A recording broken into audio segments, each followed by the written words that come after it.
Events in Session 4. Arcturus latches onto the image of the peculiar boy. In a most heroic and unexpected act of magic he manages to pull the boy from the real world with him into the magical currents. They disrupt the flow and end up being swept away by it. Finally they come out of the river and back to the real world. They are somewhere in the dark, deep underground, beneath the repository. And there, just where the boy landed, is a skull of ancient dragon under eons of dust and decay. And then we had another parallel action in the same scene, where Scylla comes out of the moon gate and is faced by three formidable-looking guards. One of them immediately drops to his knees, showing his allegiance to the man of gold. But two come on sternly, waving wheellock pistols at him. But he is not so easily subdued. Waving his hands in the air, he invocates his magic, causing the two guards to become string-guided puppets of his play. The first he tosses like a ragdoll head first into the magical currents, the second one he summons close, whispering in his ear the command to open the gates for the public to enter the repository and enjoy the refreshing currents of the old world. The guard, clearly sentient of the things he is doing despite his will, obeys like an automaton. And that's what we managed last time. And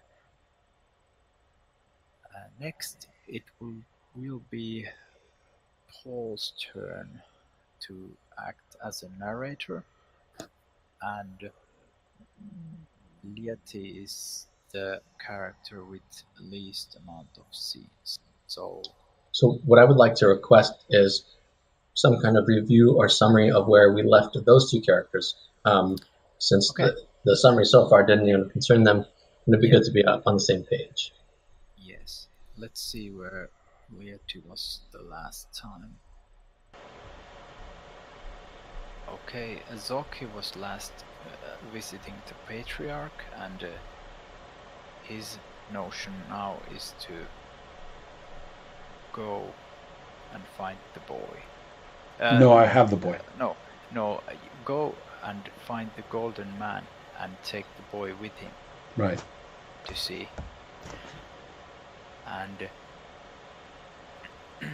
let's see where Lieti was.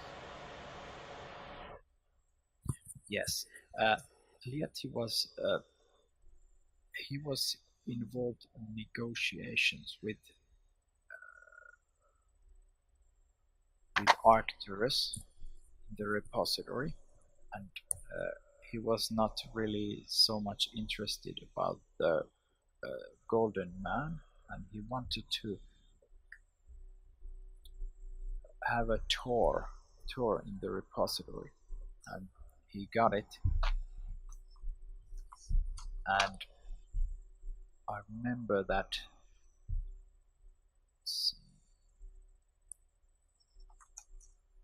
he was preparing to do his grand museum project, I believe. Mm-hmm. And when Lieti was last in the play, after his scene, there became a grain that said that Lieti is developing experimental weapons in secret. So I guess that's one concept I'm pretty interested in. But it has been a while since after the last scene when Lieti was on board. So he might have wandered off somewhere or did something in between. Absolutely. So should we jump straight into the next scene, or do we have some other things to discuss? Anything about rules, anything? We have the grains list, and I'll read it again, and if you feel that there is something that should be left off, it is. This is probably the most long game of Entropy I have ever played in term of being off time between games, so it might cause some hiccups in the beginning, but Let's see about the grains. I think that will restore all of us. yeah. That will help. Okay, we have the world has changed with a value of 2. Then we have Stylia is a monumental city of commerce and trade with value 2. Then a worm is not a man with value 3. Lieti is developing experimental weapons against Stylia in secret is 4. The repository store of confiscated forbidden items is 3. Wheel-lock firearms are the standard modern weapon 2. The city council is noisy, busy and impossibly complicated 1. The slave merchants are seizing power level 1. Magic is unstoppable in the moonlight value 1. Greed and magic contradict each other value is 3. The old customs of the city are being discarded value 2. New exotic cuisine is threatening people's health, especially of the old. Value 1. Niccolo, a young scion of draconic blood, possessed by the Patriarch, is 4. The first Stylian Museum of Wonders is coming at 1. The Moon Gate is open at 1. And wondrous magical tales sweep the city at 1. So that is our grains list. And by the procedure, if there is something that we all feel is useless or somehow because of the game procedure of the events in the game become obsolete or wrong, then we can delete it. I don't think anything is obsolete, but I think that and we could leave it open. I wouldn't mind if it stayed, but conceivably we could lose the one about the food. Yeah, I agree that if there's something we can drop, it's the food, because we have seen nothing even remotely Right. connected to it. And yeah, at this point, keeping open threads is counterproductive. Yeah, agreed. Yeah, we have so much content already. It's not that we need more, like we need no more vectors. Yeah. So yeah, let's check out the food. Yeah, I'll check it out. Yeah, now it's gone. So I have a number of questions for everyone before I set my scene, and I think this might help us get back on the same page anyway. Yeah, sure. So I will not say yet where these questions are leading, so just answer them with an open mind. My first question is for Petteri. So we know that at the end of the last scene, the doors of the repository were flung open. Yeah. And there was some hints that some magical influence of the gate might be flooding out into the city. But I'd like to know whatever you can tell me about what is actually happening there and why. What is Stylia's sort of plan here? What has he actually set into motion? I think it was a little bit referent before, so that people were already gathering around the repository, and Yes, because the they doors had been locked and there was a struggle happening inside. yeah. But before that, there there is some like magical element that is pulling I think people the towards. wondrous stories have been a presence Yeah, in from the yeah, beginning. That makes sense. yeah. So uh, so the effect would be, for me, my opinion would be that the effect is similar to what we have seen Arcturus when he faced the magical Mooncade. He was awed and felt like the old world is really something to uh, cherish and bring back to the world. I think that is kind of the uh, Stilia's plan, is to like brainwash the people to think that he's right. Excellent. Yeah. So my next question is for Santiago. I Mhm. believe you are the one who came up with the grain that the Museum of Wonders is coming. So Yes. is when I was looking over the list of things, grains that we might potentially strike, uh, that's one we haven't discussed a lot. So is this something you have plans for and ideas for? Um, and if so, what are they? Or should we get rid of Oh no. I have a plan, but I worry it might be a little too late if it? since the moon gate is open. Um, I wanted to start. Um, well, Yeah. actually, Lieti is planning to start some Cilia merchandising. Right. He wants to he wants to commoditize this entire situation.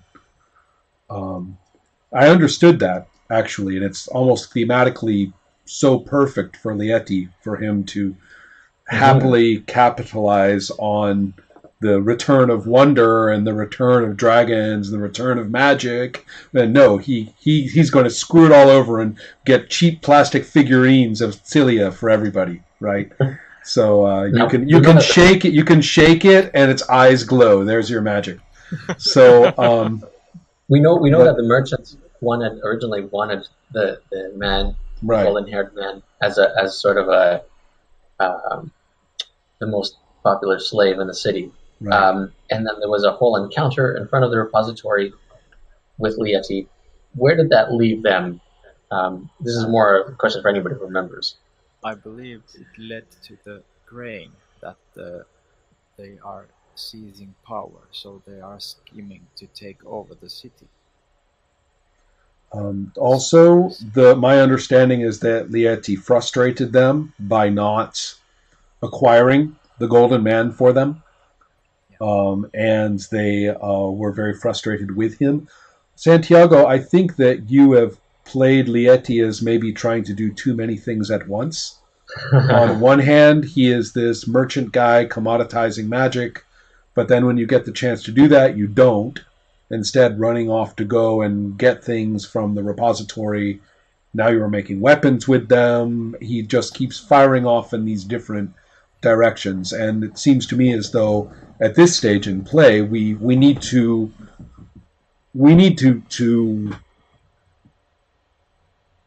the time for speculating about something you may do later is over. Hmm. So So, perfect. I We'll mean, we'll use this even though swing to kind of I kind of liked that trajectory of commoditizing magic and everything, but events are moving really fast. Yeah, it's too late Yeah, for that. Now yeah, that the gate is open, yeah. Um, I haven't been able to set up shop. right, right. I'm sorry, Yes, what I Paul. remember from the merchants was that I told them that I will take care of it, that they could go home, and then I entered, and yes, I guess they might be frustrated at me, of course. perfect. Next question for Ron as Soki. Um, you had some plans for this boy, of course, and I believe some sort of wild fantasies of riding him as a dragon, perhaps into battle. Yes? I remember something like that, but It's only as wild as these dice So may here's my permit question. me to do. So here's my question. Things were going well. There was some issues with the patriarch potentially sharing the boy. He's kind of. There's 4 freaking points on his possession of the boy. I'm just going to have to live with that. Yeah, it's pretty serious. But now things have gotten a lot worse because. Well, I burnt up his sofa and he didn't kill me, so I'm going to figure that we're going to have to live with each other, he and I. Indeed, but now the boy is gone. I believed that. Okay, someone has to remind me. I was under the impression that I have him. I have the boy. Zoki and the boy are going to go find the Golden Man. yeah, but in the last Yes. scene when played, That's how your last scene ended. Arcturus pulled the boy into Oh, the that's magic right. current, Oh, and then So I'll leave it up. I'll leave it up to you, Ron, what you know about this. Whether you saw anything. well, my character was right there, and he's not exactly completely illiterate about these things. So he's not a trained wizard or anything, but, it's not going to freak him out like it would the average, rat meat merchant or something like that. So, and what did you see? What did you see there in the chamber where the boy was staying when that happened? Well, that's the problem. I mean, I could make this very, very easy for all of us and say I simply know where he went. Mm-hmm. Absolutely. And if that's the case, I'd love to be able to do that without That's any what I'm problem giving you at all. leeway here for. Absolutely. Yeah, I'm perfectly okay with the connection between him and the boy, which I think is quite strong at this time, and other elements of the fiction all seem to me consistent with Zoki. At least, he's not left there going, what? Mm-hmm. I mean, in other words, it's not a block. It's just a change in what's going on. And I'm okay with that. I'm very, very ready and eager to start acting upon it when and if the turns permit. So what is Zoki going to do next if nothing changes? There may be any number of people whose aims coincide with his. If the aims are to return the magic, if the aims are to activate or resurrect or otherwise invoke draconic power, then he's on board with that. And speaking completely out of game and out of the character's knowledge, and I hesitate in a game like this to negotiate like that. Part of the fun of this game is not to negotiate that like that. Yeah. So I hesitate to say what I, quote, wants to happen. Yeah. I am holding myself back from a paragraph. To some extent. For that reason. To some extent, it's now under Paul's power. Right. I'd rather not interfere. In other words, because it's your power, I don't want to give you my opinion. I don't want to give you my opinion. Well, I'm not looking for what happens next. I'm looking for what is Zoki feeling now and what does he desire? He wants to be at the repository with the boy and whoever has him and in the midst of all that magic. Aha. Excellent. And how might he go about that? A couple of ways. He could throw himself into the current afterwards. I mean, the draw was strong, and his connection with the boy is strong. And all sorts of bullshit about magnets and attractions and associations and, all those magic laws would seem in his favor for that kind of thing. Your tentacled grandfather is in his head and you follow the stream. Oh yeah. I mean, there's 1,000 ways that we can spin the gypsy woman rhetoric bottle for this to make sense. All right, fantastic. Can we say that Soki and the patriarch are right now, as we speak, performing some kind of ritualistic act to make this happen? Sure. I mean, if we need to even do that, maybe Udzoki could just step in there after him, and it's not even a conflict. It's That's up not to a you. conflict at all. I'm In just that setting the case, scene. yeah. I mean, I that's. He could even shout, ancestor, and invoke that power, the connection with the ancestor to the boy, and step into the stream after him and just go where the boy goes. Yeah, That is fine by me. That's exactly what I would do if given the chance. The issue here is that you must build the scene around Liet. Yep, I'm on it. I'm taking my time to get there, but I'm on it. So, what is happening here? Let us just very briefly set the scene, and then I will go to Lieti. Is that Soki and the patriarch are somewhere, probably right in the room where the boy was. Suddenly disappeared. There's a remnant of some kind of magical power in the air. Zoki is desperate to find the boy and rejoin him. Can I ask Kateri to take on the role of patriarch, and just a very small kind of moment between the two of you to kind of set this in motion? So you want me to play the patriarch, but the patriarch is inside the boy's head, right? Or well, no, the actual patriarch is, still there with Zoki. Yeah. Okay. So Zoki is now there with the. Can you reiterate the place? Yeah. So there's a small room in the dungeons of house. Soki's house. I've forgotten the name of it. Yeah. Scarlato family. Yeah. Scarlato. Yes. Yeah. So the boy has disappeared. Zoki is presumably his ire is up somewhat, and the patriarch that happens strides in. The patriarch strides in, slamming the door open, having just awoken from a slumber, from the sensation of physical pain at the disappearance of the boy. There's maybe a cot in the corner where the boy was sleeping that is now empty, and the remnant of this mystical power in the air. And what does he say to Zoki? Yeah, the patriarch is clearly in pain, so you can feel that he's like hunched over, and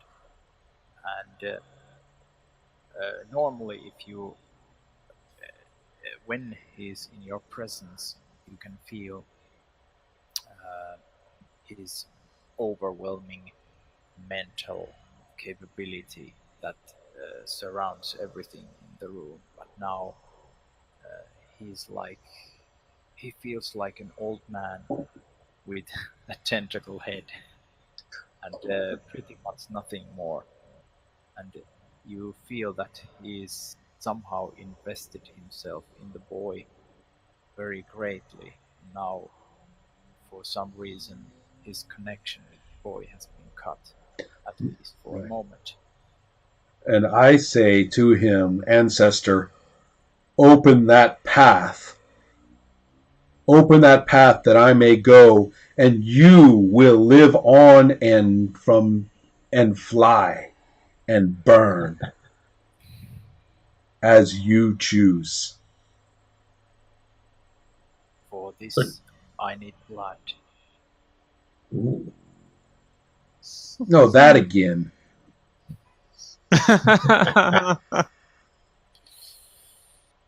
So I want to make it really clear here that it is a given that this is going to happen and work, and I'm just getting a bit of color from you two for how it happens. Mm-hmm.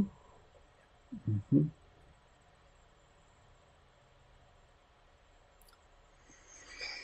Well, I'm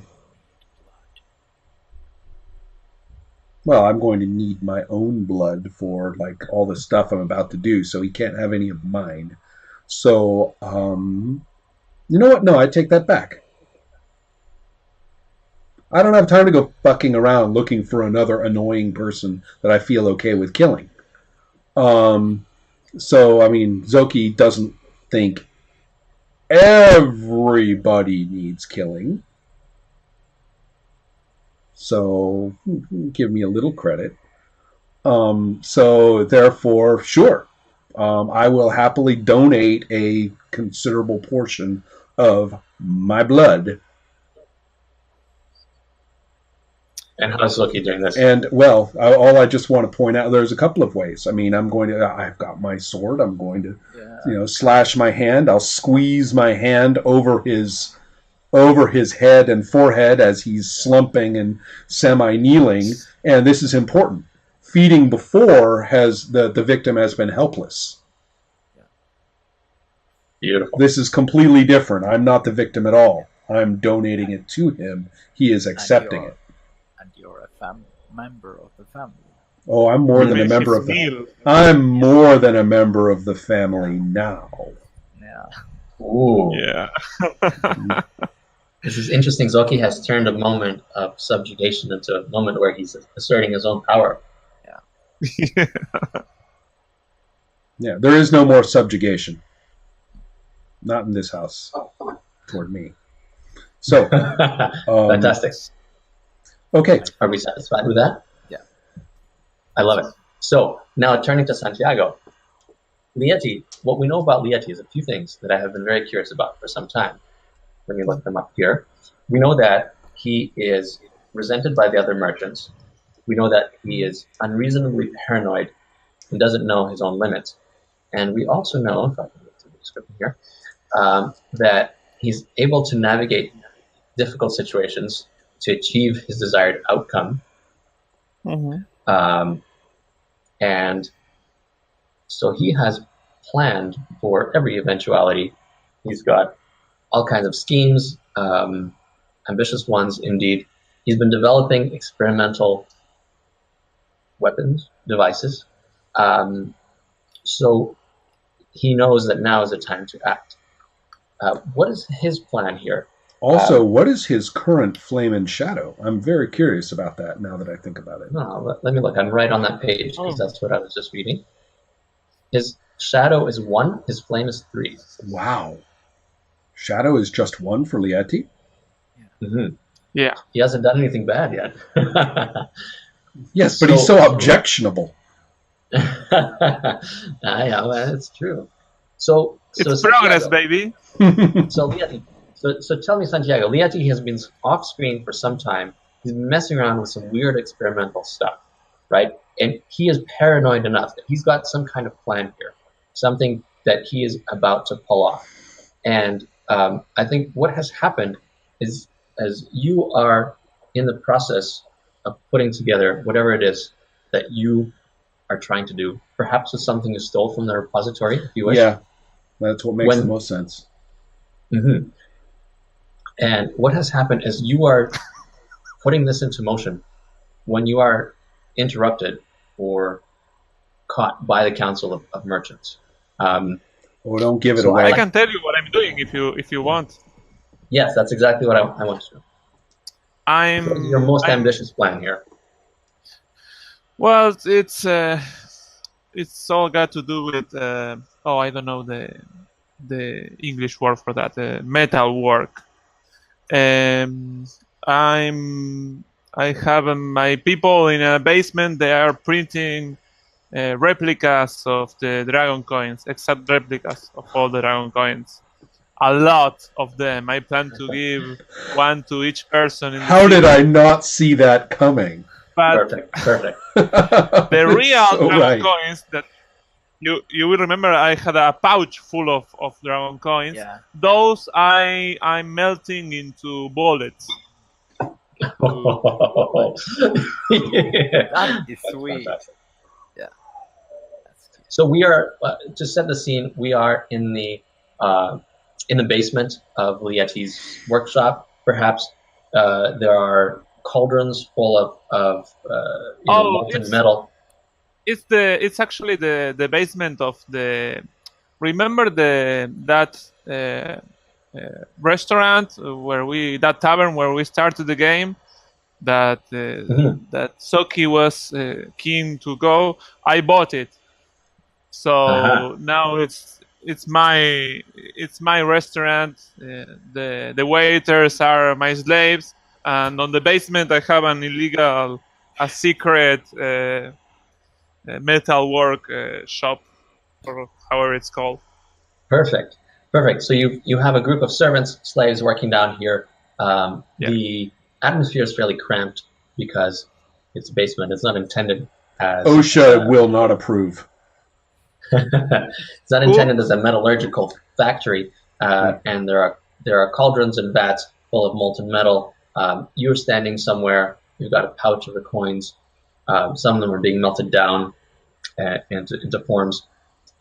And on the wall, I don't know if you did this or if some of the people working for you did this without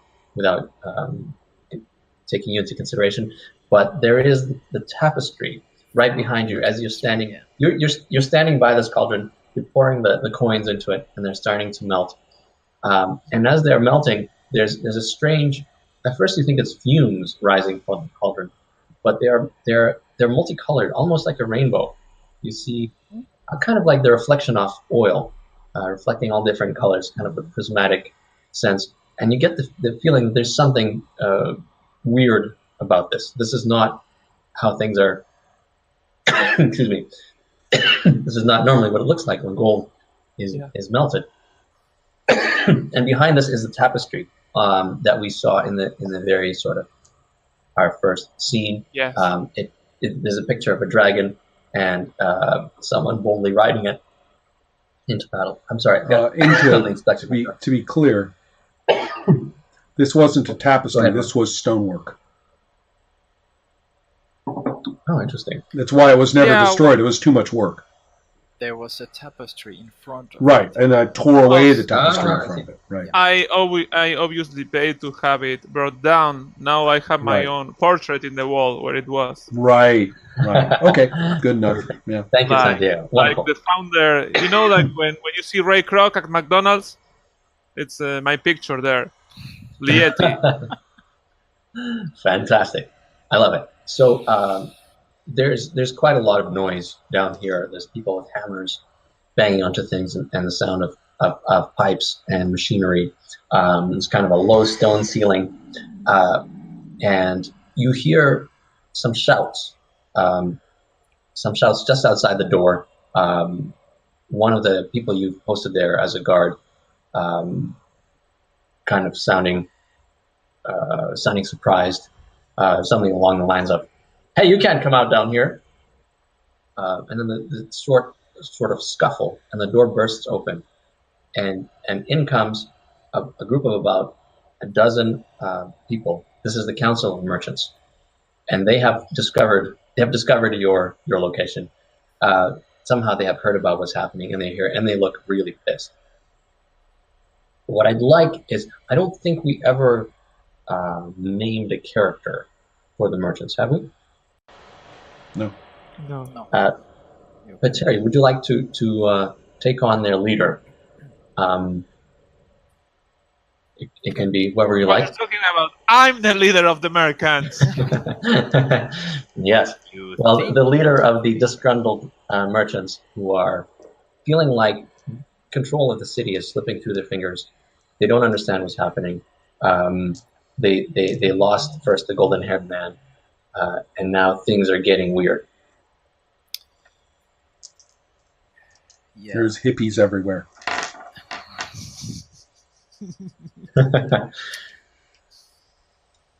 Yeah. It's I would say he's a smallish man of great girth and piercing eyes.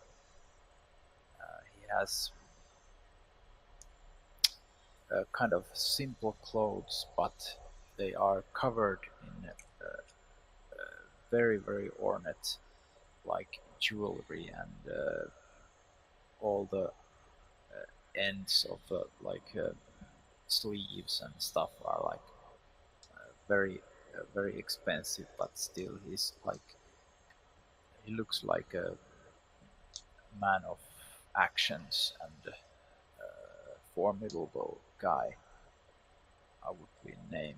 I don't. I'm very bad at names, but yeah, he's he's coming and immediately when he enters the room, he's like, "Lieti, where is the golden man you promised us? And what what are you doing in this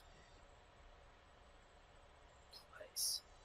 So to set the scene a little more, Lieti, you are standing.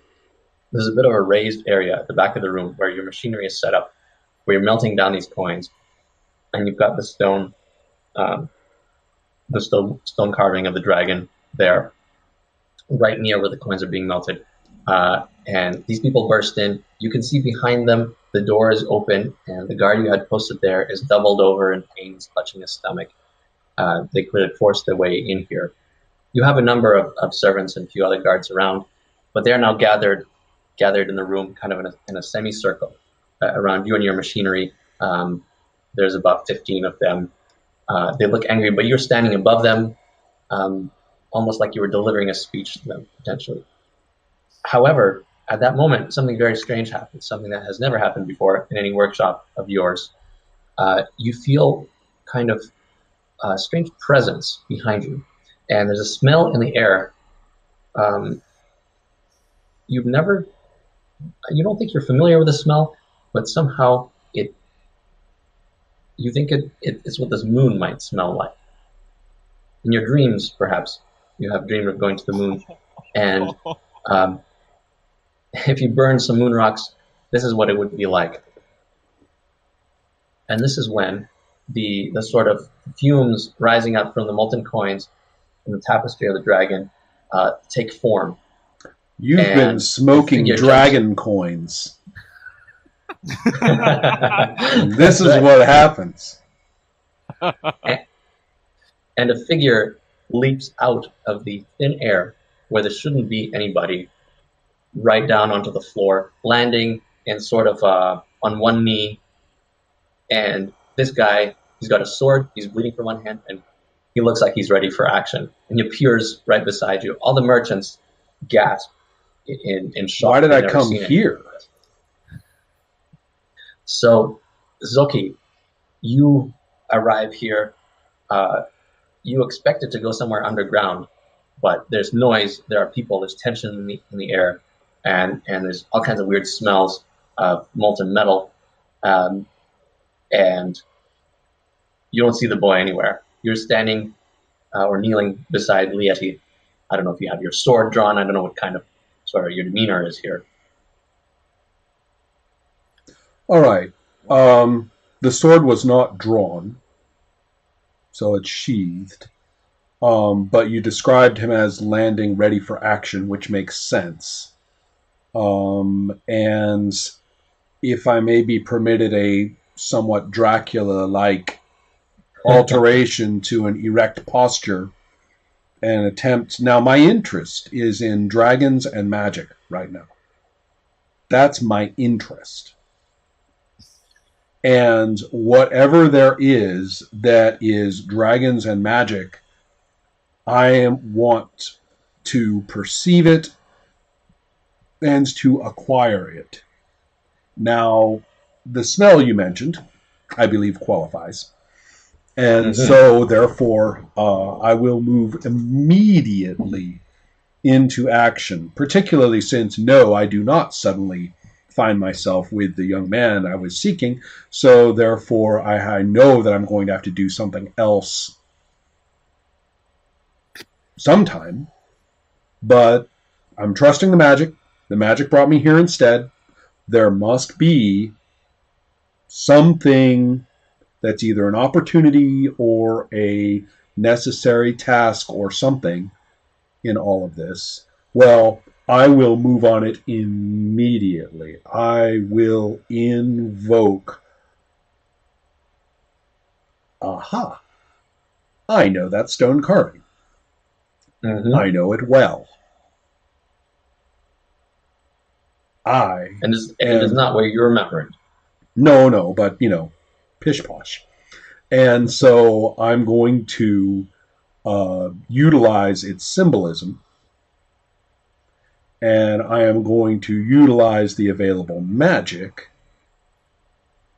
and I am going to, and if I'm still sort of in contact or sort of having been brought here through the magic of the Moon Gate, which is free and loose and wild, then okay, fine.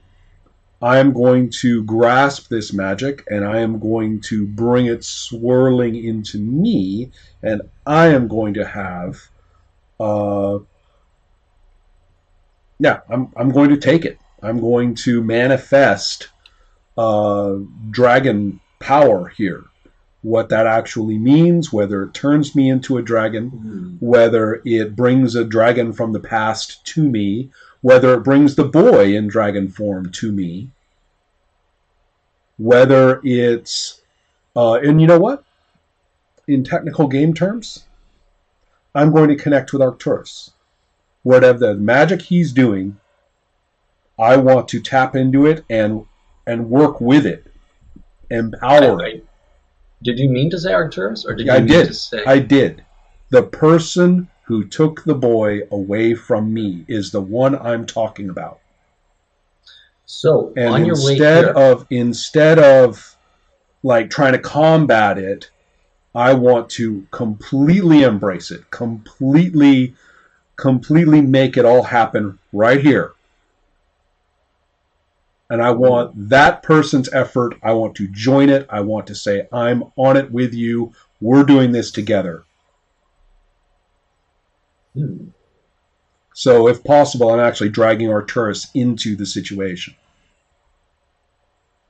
Interesting. Because he is connected. The magic is I was going that way.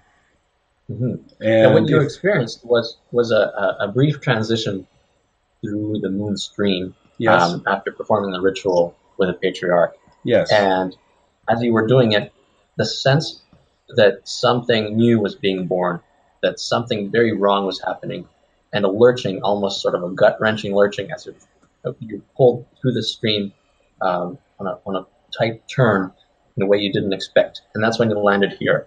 I see. You felt a confluence of power, and as though you were being redirected. Well, that's okay. Though where I was going, I'll just redirect it with me. Interesting. So I'm not going to try and fight against this pull. Obviously, that's not possible. No problem. I'll just keep the connection of what I was doing completely open and have it come to me and be amplified through the power of these fumes and that carving 1,000-fold.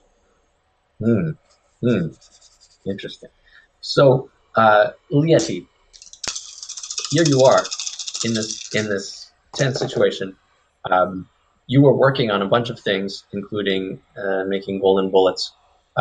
Any of that you would like is ready for you. If you want to say that it's something you have already completed. Merchants have broken in. Here's Zoki in front of you on the stones. What are you thinking right now? I point at Soki with my gun, and I yell to the merchants and to everyone, but mostly to the merchants.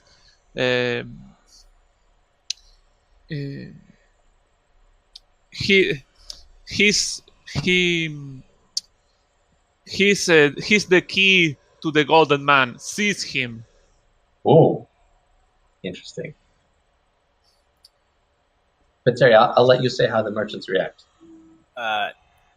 First of all, when Zoki appeared, most of them drew their weapons, if they had some, and they probably had one because they came to a place like this. The leader of the merchants drew his sword, and well, this is very chaotic situation, and kind of a straightforward thing for this man to do. He's a straightforward guy, the so-called leader of the merchants. He tries to seize everybody, everybody. Soki, Lieti, everybody. They catch everybody. So they Interesting. try to use uh, force them to surrender, or then hack them to smaller pieces. So to So the rule. merchants were seizing everyone. Yeah. Right. So the merchants are trying to seize everyone. They're taking control of this. They're frightened of what Lieti's doing. Are they also? How do they see this apparent magical act that happened before them? Do they have an opinion about this? That would be a question for Pateri, wouldn't it? Yes. Yeah. I feel that they are partly terrified and partly like angry. I see all three goals for all the participants. So I think Lieti's goal is the least clear here. So, what are you hoping to achieve here? And how are you going about it? He already said that he wanted them to seize me and to divert effectively all negative attention away from himself. Yeah. That's my understanding. Would it There's be your key. There's your key to the dragon. I mean, this is what I was doing. I was summoning this guy. He's connected No. to the golden-haired man. He will take you to him. Look, he came up from In the other words, you cauldron. spew a bunch of egregious lies. but it sounds like what you're really trying to do is kind of take control of this group of merchants. yeah. I would. So I was they'll already saying, do what you wish them to do. if you win this, I'm like putting one thing against the other because I have two threats coming my way. I know it is not good news that Soki just appeared from out of nowhere. But to tell you the truth, the reason I didn't just open fire on him the minute I saw him was that the merchants are there. So let's make them collide, you know? Mm-hmm. Now, having heard all that, Ron, as Zoki, would you like to amend his course of action or stick with it? Are you kidding? Nope. I have every intention of invoking my ancestry, my status. I will happily proclaim my status and family name and whatnot to the general audience and present. And I would like to hear how Zoki goes about that if you're willing to. Sure. I will do. Make I would. in character. Well.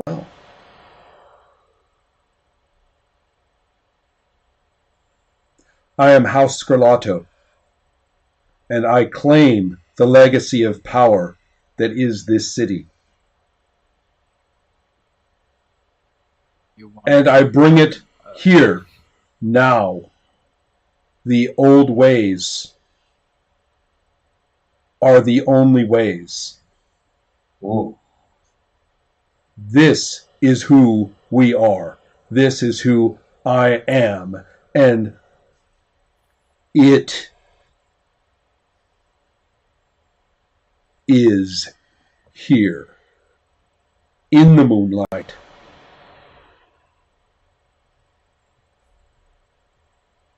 Before us, and I indicate the dragon in the carving, and I am drawing on both the magic that brought me here and the magic of the fumes. I think you're actually feeling the spirit of the dragon inside you as well. Well, that's why.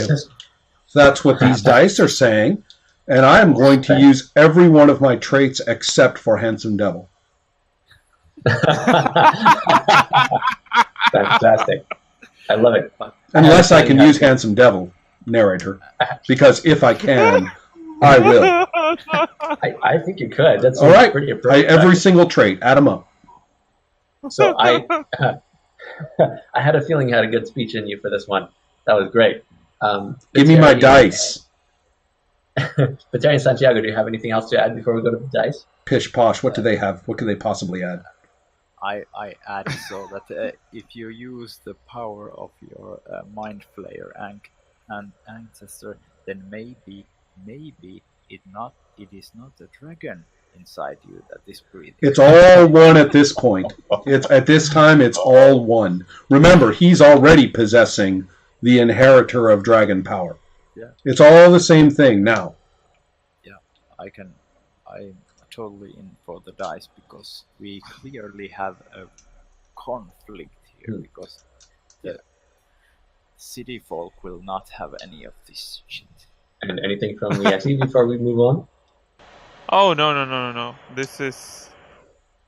Let's see how Alright. far my silver tongue will let me go. So if I understand the rules correctly, this is kind of a winner-takes-all situation, except for the burdens and that kind of thing. Yeah. Right? The Yeah. winner knows. So Yeah, whoever it's zero prevails in the sum. conflict There's no there. Yeah, will basically take control of the scene. there's three outcomes, and one of them's going to happen. Yeah. But Perfect. So, Pateri, can you lead us through the dice? It's been a while. first, We have to assign readers and all that, right? yeah, but we talked about it when Santiago were off. So I would say that because I represent the world in this conflict, world is one side. Mhm. It's three-way conflict with Zoki, Lieti, and the world, all having different outcomes. I would represent the world and gather the grains for me, for my cause. Of course, you will gather the dice for your characters, and then Paul will go through the grains list for the grains that you guys would have. Okay, and yes. Yeah. Mhm. And then Paul would also be the burden reader because he's the only neutral party in this conflict. Okay, excellent. Why don't you start, Pateri, for the merchants? Yeah. Okay. The world has changed. Not magic shit in here, so I have 2 from that. I took the 2 from the world has changed. Then slave merchants are seizing power 3, and Greed and magic. Greed and magic. Yeah, greed and magic. Yeah, they are greedy. That's true. Well, but contradict each other. Yeah. Yeah, something tells me all three of us could use that one, and it should cancel out. Yeah. Contradict each other. Yeah, that's a good point, actually. Yeah. Mhm. Yeah. I think I will go with the 5 dice. Okay. I Mhm. have. Fantastic. Now, So, how about Lieti next? Well, the Yeti, let's see. I want 3 from get things done. If there was any moment for Is using that- is this one. Mhm. Maybe. I'm really tired of that one. You use it every time. It's a sort of floating bonus, but go on. it's like It's a good one. Well, it definitely applies here. This is navigating social Well, and physical situations. It is a social and physical situation. Right, I mean, right. if the merchants weren't here, perhaps it would be a magical situation. But the merchants are here, so it's Right, also right. social and physical. So, I don't 2 think you for yeah. I don't think you can take arrogant, though, based on your description. Yes, because I'm not doing it myself. All right. Yeah. Fuck. Then I can't. I can't get self-man either because I'm asking for help. On the road to power, that's 1. That's Mhm. certainly 1. And let me see.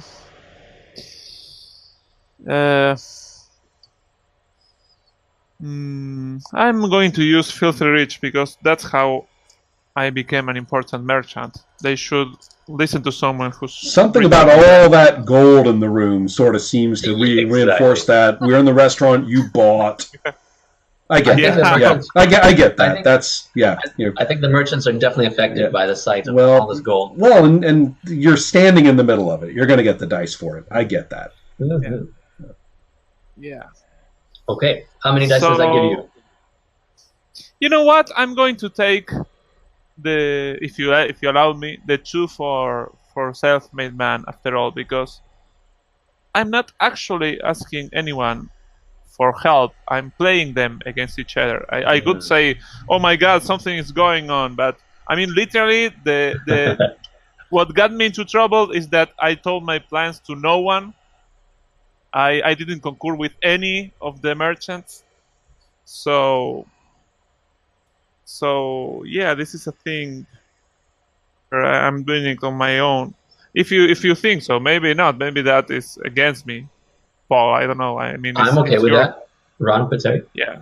I Actually, hate it, but I have a conflict of interest at work in that statement. So yeah, and for your own traits, you are the final. Yeah, because say, the idea is right? that you decide whether you want Yeah. a strong Yeah, hand and yeah, conflict you or a weak decide. hand.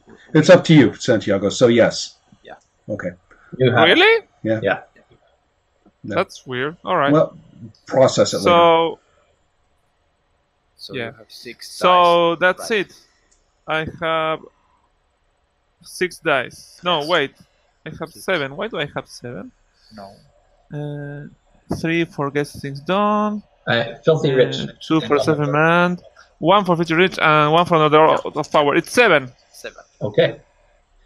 And Yes. Soki. All of them. And what are they? I'm not. I'm looking at a full screen for the image. I don't have the document. Yep. in front of me, so- Pride, privileged gentry, expects and receives deference and services. Dangerous duelist, mind flayer ancestor, and handsome devil. Makes sense to me. Yeah, dangerous duelist will definitely put a sword through the eye of the first bastard who comes anywhere near me. So that gives you 9 dice, Ron. yeah, that's not enough. And what is the next phase? Is it the burdens? Paul looks at the grains list. Okay. Oh. I think this makes pretty clear sense to me. And look through them. So,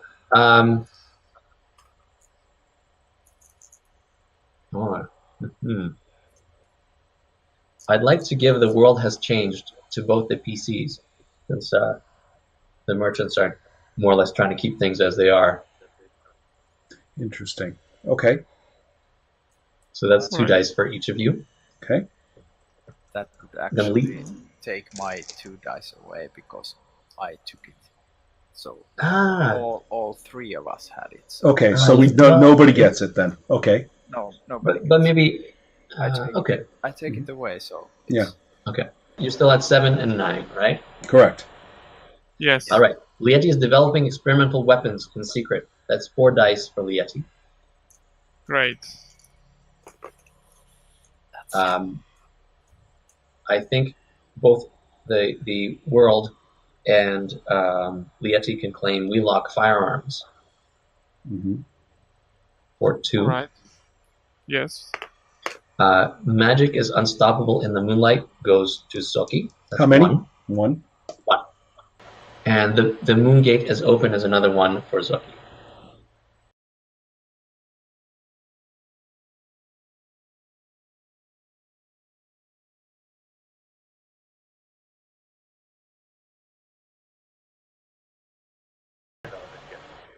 This is the ground zero. I mean, I'm melting coins right here, right now. It is the future. It is coming. So this is sort of a hint of the wonders to come at the museum? Sure. I mean, Okay. this is exactly what will stop the magic and the dragons and all that all shit. I mean, I'm printing dragon coins as we speak, as we are all looking at each other. And I mean, no matter what happens and what the scaffold here it is, minute by minute more dragon poets dragon coins are pouring out of the machine. I mean, Perfect. I have this terrible more time image that of happens- Dr. Seuss's little like Starbelly machine, you know.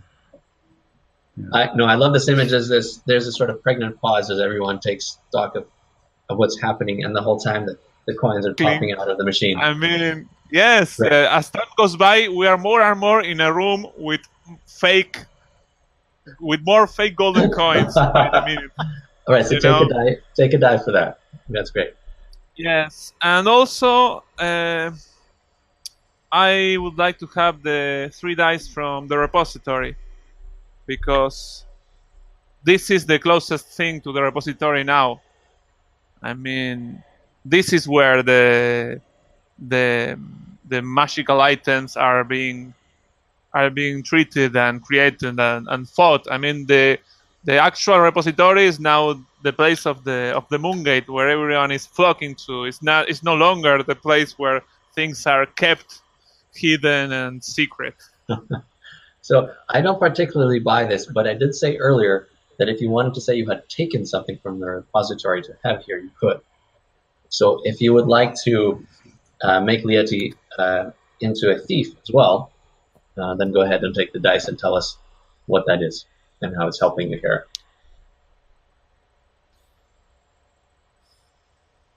I got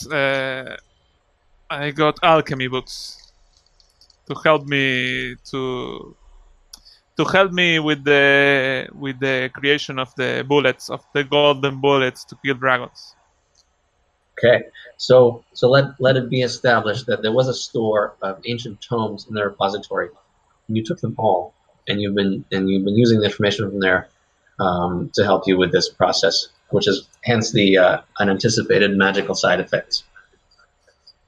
Yeah, because it really made me curious when the guy said his name was the name of the city. I mean, there was a story there, so I started.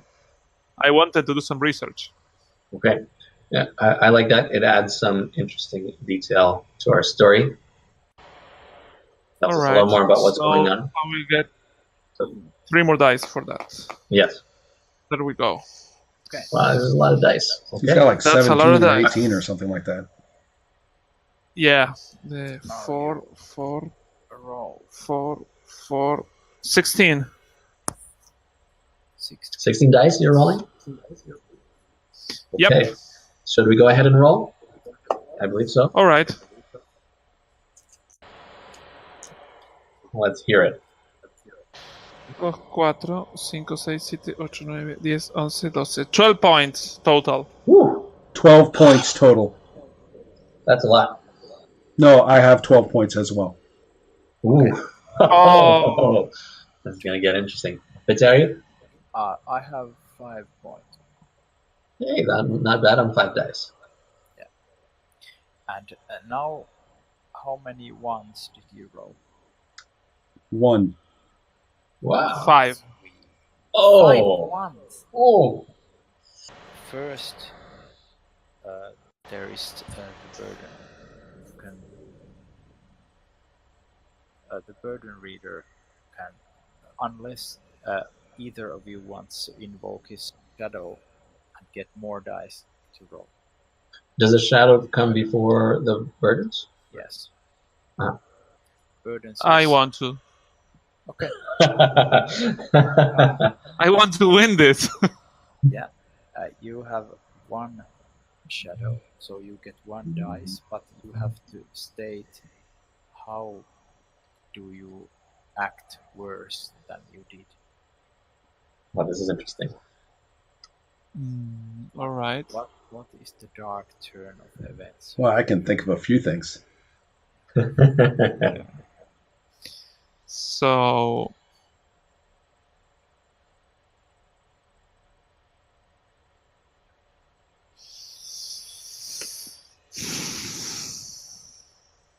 it's all happening very fast. I'm going, says him, no, not me, says him, and I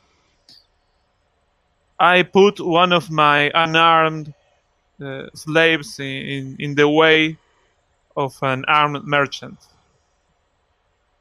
to like go fight that guy, like don't let them arrest me. And the guy is got like he's not a fighter, he's a welder or something, like he works with metal. Where do your servants come from? Who are they? Is it just a waiter or waitress from upstairs? No, he said they were slaves. Yes, no, I replace all the waiters with slaves. and I also have I have a mixture of slaves and non-slaves in the basement because the slaves need to learn how to melt metal and all that stuff. So this is someone you feel you own. Well, I do own him. It's not like I feel I own him. I mean, I bought him. I treat him well, but I mean, I officially proclaim the moral event horizon passed. And so therefore Shadow is eligible. I think this is very clear. Ew. Congratulations. Okay, go on. You earned 1 die. Yeah, really. No. So, Santiago, you get 1 more die. All right. To roll it. You can roll it. All right. I got a 5. So 13. now So you're 13 winning. points. Okay. That's What now about the world clearly cannot use shadow, so Zoki. Zoki's. Well, I only have 1 point right now. I only rolled 1. So I'm actually in a pretty... I mean, for somebody with 4 shadow, I've still got a little bit of a buffer. I'm going to use 2 shadow. Actually, if you plan to invoke your shadow, It's all of it? all of it. Okay. You get 4 dice. Okay. Well, invoking shadow for me really isn't all that hard. You'll be rolling 4 dice, and your fold limit is 2. So if you roll another 1, you're in danger of falling. I know. Just letting you know. Not as buffered as I thought, but hey, that's where I'm at. That's because your shadow is so high, yeah. Yeah. Yeah, you have 3 flames, so you can burn it. Rolling a lot of 1s in a conflict where you're willing to burn flame is actually to your advantage in a way. Yep, I know.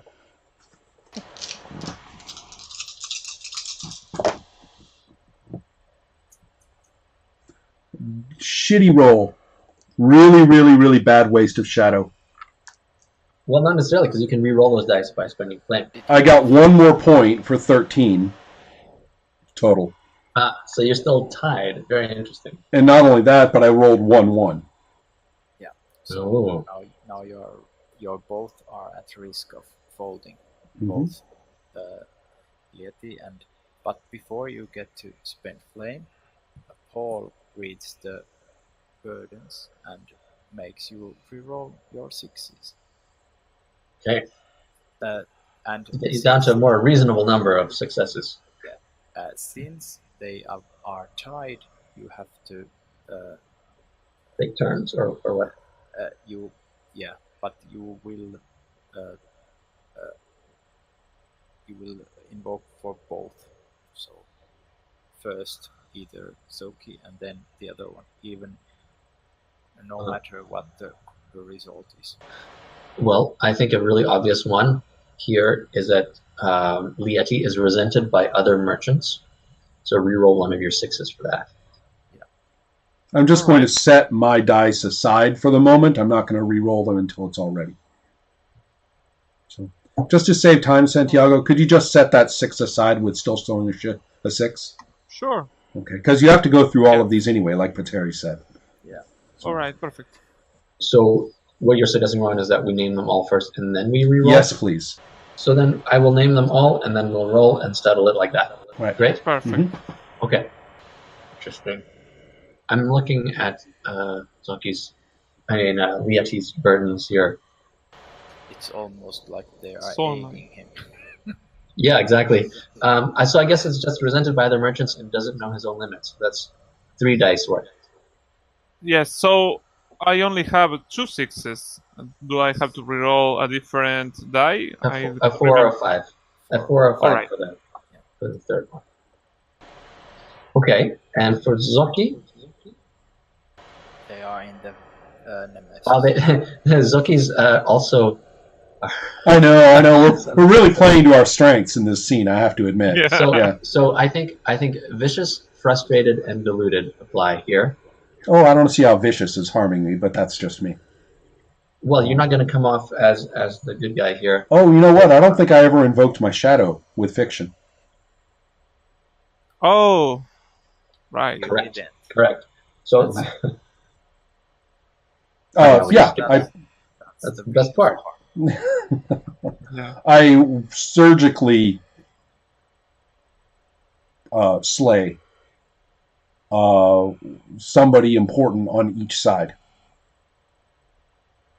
So one of the important professionals and one of the important, No. and also that head merchant guy, that main merchant guy, Yeah, he's dead. I would say that.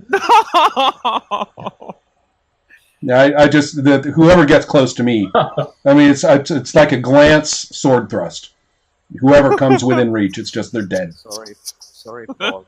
That was the end of the vicious taking dice. Well, yeah, vicious, frustrated, deluded. So that's 3 dice for you to reroll, Ron. So it's equal for you both. Interesting. Okay. It's interesting. Zoki has gotten through this game with a few burdens compared to the rest of us. I win a lot. Yes. Actually, No, you have more burdens if you're winning. you win with a small margin. Yeah. Well, I've been doing that a lot, I think. We'll have to review, but I'm pretty sure. All right. 1, 2, 3, 4, 5, 6, 7, 8, 9, 10, 11. And what about Santiago? So I take these 3 dice and I roll them again. Yeah. 2 6s and a 4 or 5.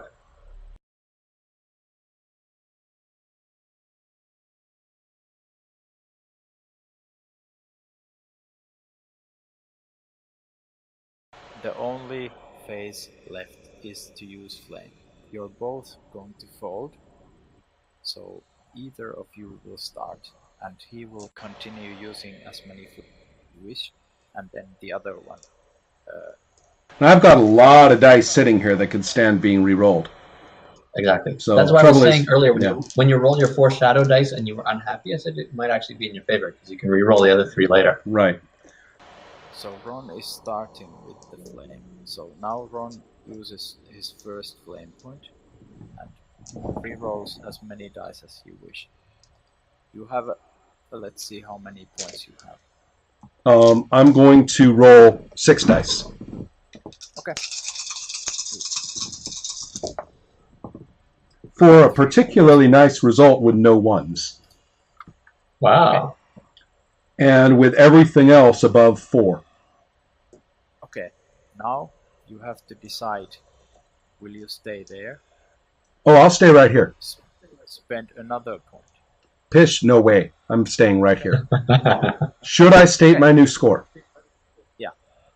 Yeah.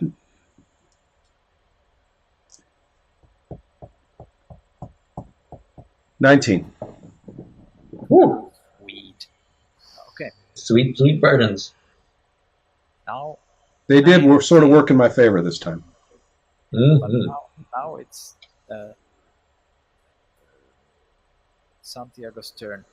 So Lieti has 5 1s, so he's folding unless he can change that for sure.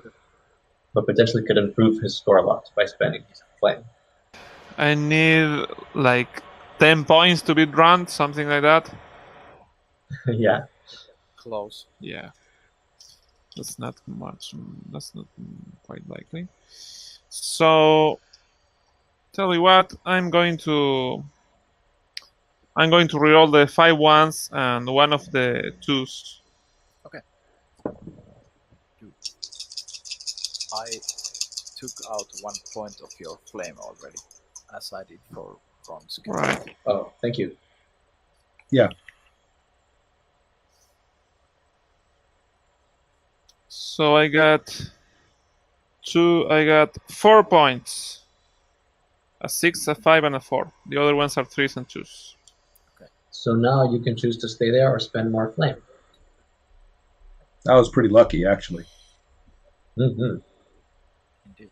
Yes. So to win I would need like 5 or 6 more points, right? From where I'm standing. Well, what's your total? My total is 2, 4, 6, 7, 8, 9, 10, 11, 12, 13, 14. 14. Not So bad. you need 5 or 6 more points. 5 to tie. All right. 6 to win. All right. So What happens on a tie, Peter? I can't remember. Oh, please. We'll find out if we get there. Otherwise, I don't want to know. Okay. Okay. I'm going to spend another point of flame This is getting and tense. rerolling 6 more dice. Let's see what happens. You have 1 point left. 1 flame left.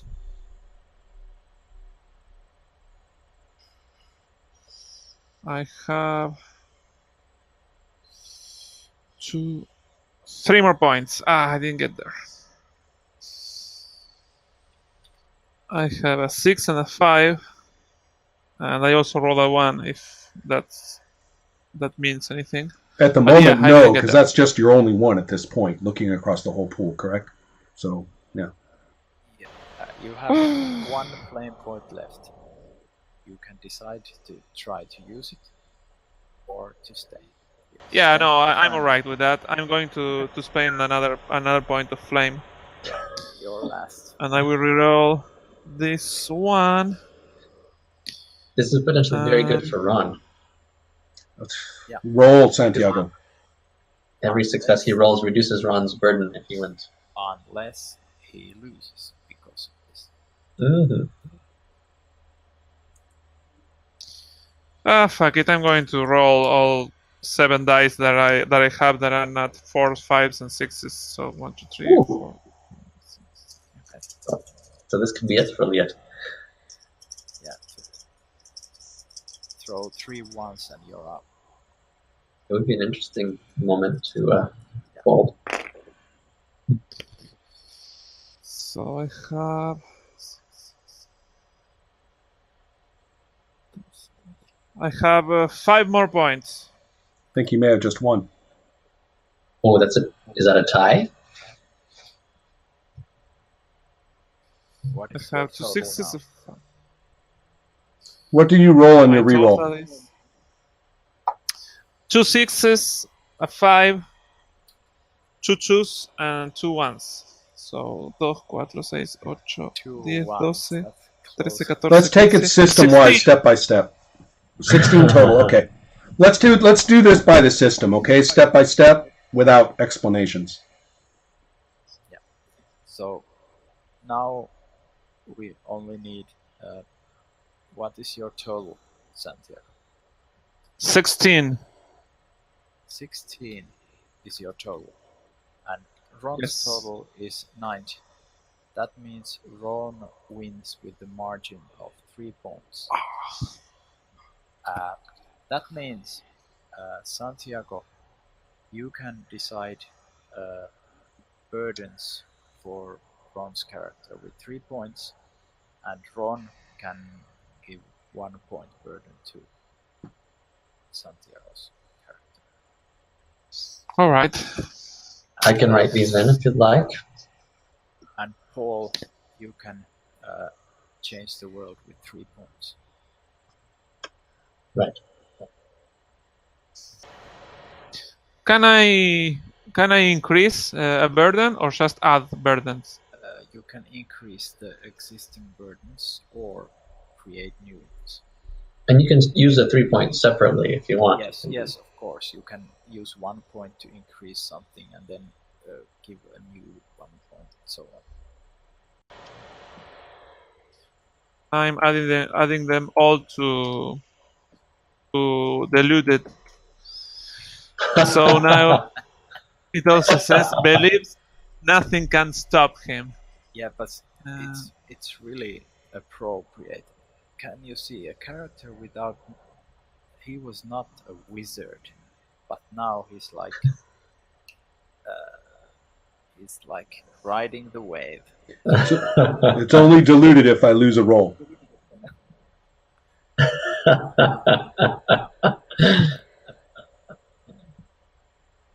I'd like to take my point and put an add to the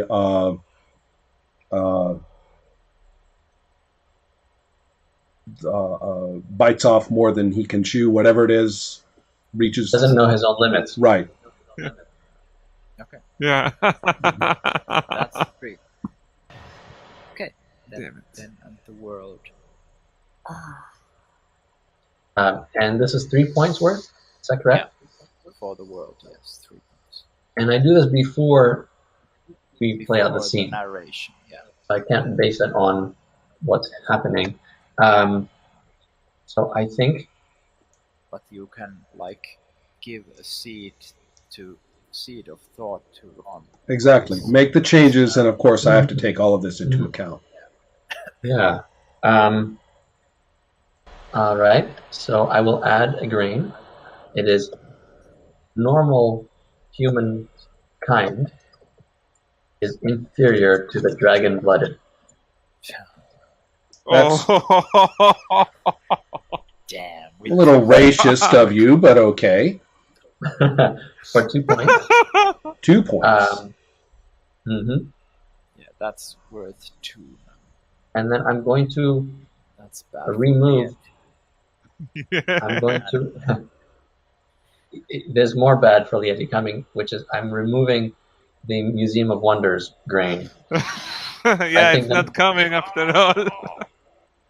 Well, in that case, that's actually what helps my narration, because I was wondering about an aspect of my narration that water wouldn't be justified, and now it is.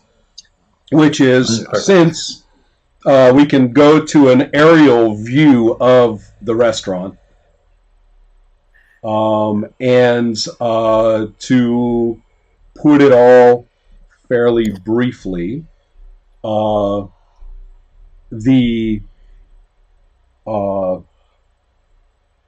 shadowy and moon-drenched, idealized, unwounded, and at last calm and powerful presence of Nicolo appears, is the first thing that happens, and takes my bleeding hand that I hold out to him. Nice. Right? When that happens, there's a huge moon blast. And remember, you were talking about how the moon smells? Now we're talking about how the moon sounds. And that happens in a blast of that noise. Okay, trippy. And then, and what that means is that Nicolo and the dragon carving basically, incandesces, and Nicolo becomes a draconic boy, mostly dragon.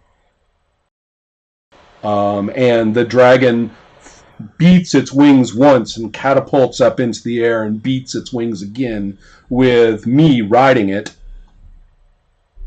And if you allow, and below, of course, the whole thing is like blown apart into slag, and all these people are scattered and running and screaming from. I'm not going to massacre all of them in my narration, but they're all scattered and screaming and running, and the whole place is like just blown apart and slaggy and melted and everything. And if you allow, Paul, in Nicolo's dragon claws is held Arcturus. Ooh. Well, just to bring him along. I mean, the poor guy. I mean, he went to so much work to get Nicolo. I'm not going to rip him apart. I like that. I like that. So, I mean, I'm okay with that. I'm not messing with Arcturus's prior goals. In fact, Maybe if he has a little sort of Arcturus. exactly, cradling, not like clutching him like prey, but holding him. Right, absolutely. And so you got it. That's my intent.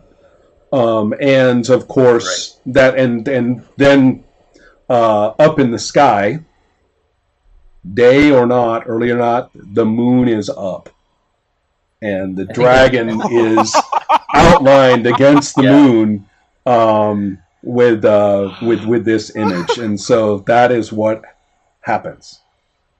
Beautiful. I think it's the first moments of dawn, like just before the sun appears. Great. Wow. And that's the scene, right? Yeah. Where are we with folding and stuff? How many ones do you each have? I have 1/1. So you're good. Okay. And I've got 1 flame and 4 shadow. So. Yeah, it's okay. So you both nobody folded. Nobody folded. Yeah. Close. Yeah, it was really close with you, but next we vote. That's right. flame. And so, do all 3 other people vote for each character? Yeah. Mhm. Let's vote for shadow, flame Lieti. Okay. So you're going to say 1, 2, 3, and then we're going to hold up 0, 1, or 2, correct? Yeah. Okay. Yeah. 1, 2, 3. I don't see. Okay, he gets 1 flame. Okay. Can you, Paul, edit? Oh, yeah, sorry. I can do that. Absolutely. And I will mark Rieti and Zoki in the scene tracker, right? I already did. Oh, I see. I was wondering why that was. Yeah, I did. Great. So, So I'm adding 1 flame to Rieti. yes. He needs it because he has not. Now, hang on. Did we... Okay. Yeah. Is Zoki still has 2 flame? No, I spent 2. I had 3, or I have 1 flame left. You had 3 and you spent 2. Hmm. I marked it all. So. Well, there are 2 here on the sheet, though, for some reason. Yes. There were 3 before this, and he spent only 1 point of play. Oh, Right. Okay. okay. Wow, so Zoki is in great shape, flame-wise. Then shadow for Lieti. Wait, we didn't vote for... Oh, okay. 1, 2, 3. 1 point shadow for. I'll put that Bunch in. of slave owners around here. Surrounded by pro-slavery people.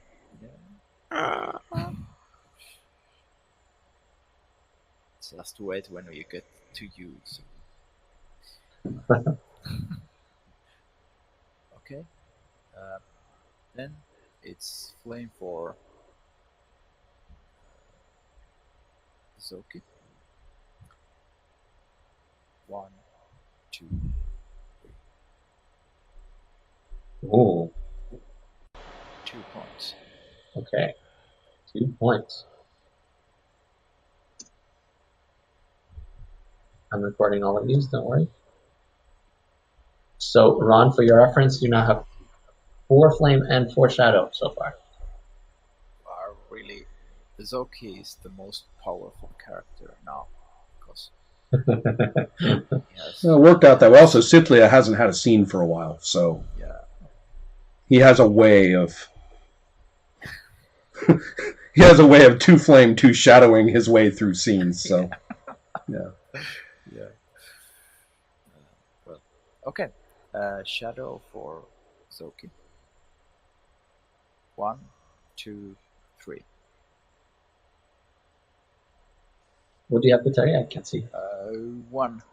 Okay. Yeah. One. Yeah. one Patel, shadow. you're not in front of the camera. Because this crappy camera. Okay. Okay. Pointing So, out. Ron, you have 4 flame and 5 shadow. Your full limit is now 1.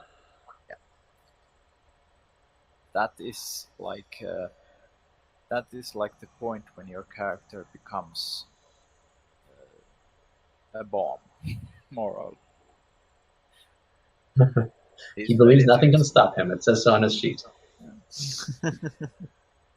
Well, if I fold on a success in a contest,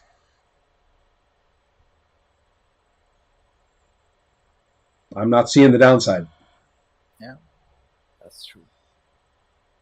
And I'm not even seeing the downside if I fail, because then you've got your whole hubristic thing going on, and I can get behind that. Yeah. Mm-hmm. Okay. Now, as of that scene, Zoki hit the point where I am happy wherever this goes. Yeah, he's achieved his milestone. Right. And he's like the Darth Vader or something.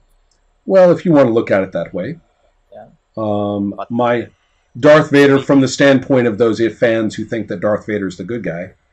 Yeah, Maybe. and I was referring to stand of him being in a scene. He kind of like Right. I get. gets I've got theme music now, I guess. yeah. Yeah. Definitely get your own leitmotif. That's right. That's what I'm thinking. Yeah, something like that. I have to find something on the internet. Some loop. Yeah. Well, you did say you were wearing a cape for this scene, so Oh, yeah. And the indiscriminate slaying of people. Fits. They were in reach and were attacking me. I will point that out. Unlike, I might add, the wretched, poor victim that my flame-gaining compatriot over there seems to have perpetrated. So, yeah. Okay. How's it, guys? Is it how late it is for you to like? Do we continue another scene? Or? I'm trying to keep my play short these days because I'm playing so many different things, and these. Yeah. That's one thing. Also, editing long things is dreadful. Yeah.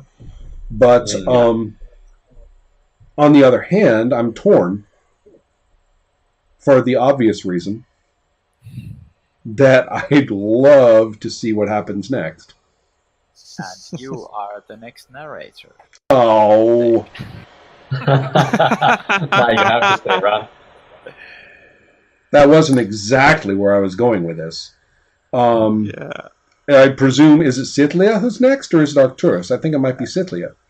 It is actually, the point is so that anybody else than Zoki Oh. is available.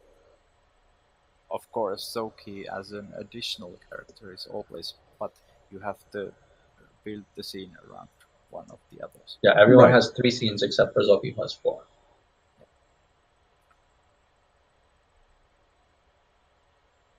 Well, it's kind of a puzzle. I'd love to see how Arcturus reacts to this situation and the possibility for our characters actually to converse, which I don't think they have.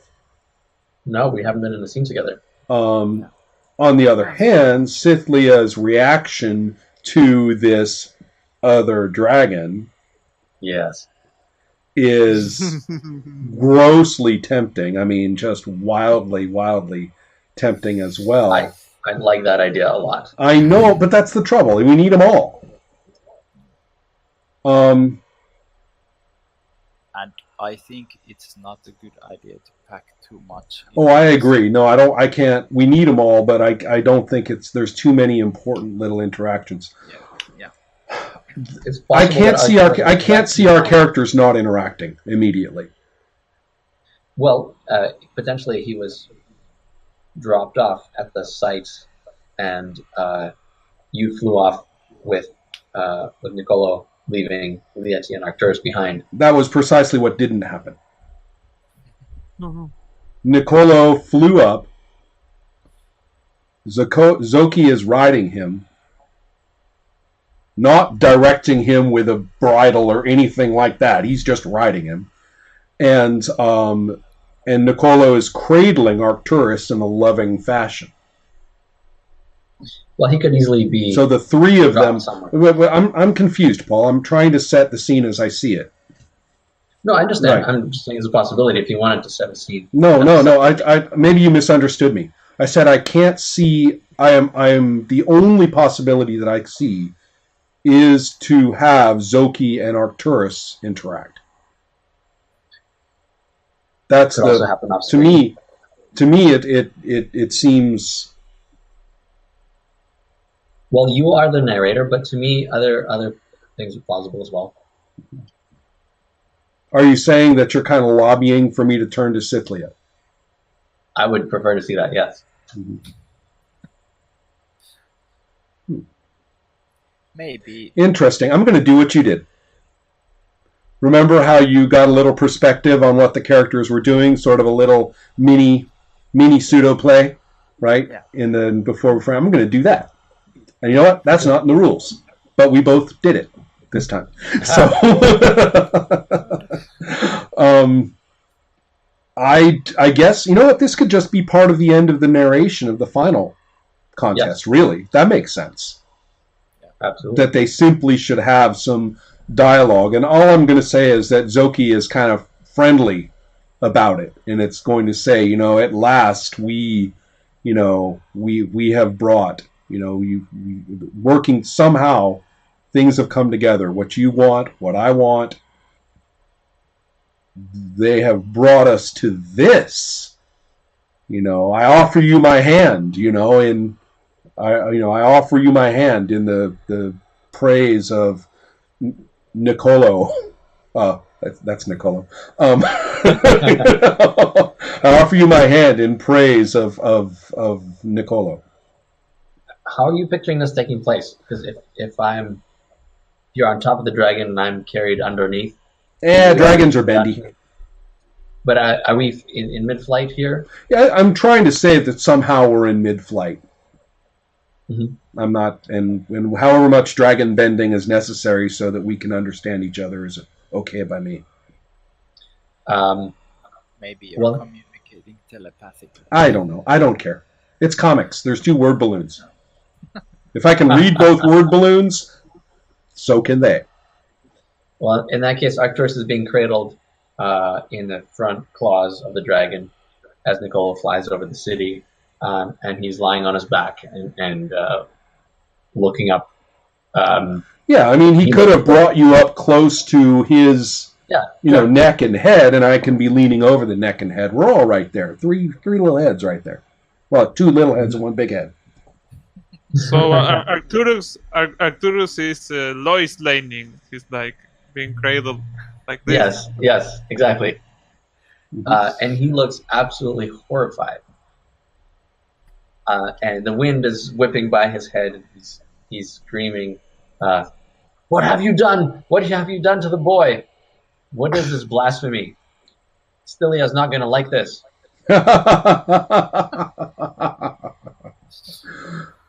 And I'll laugh and laugh and laugh and say,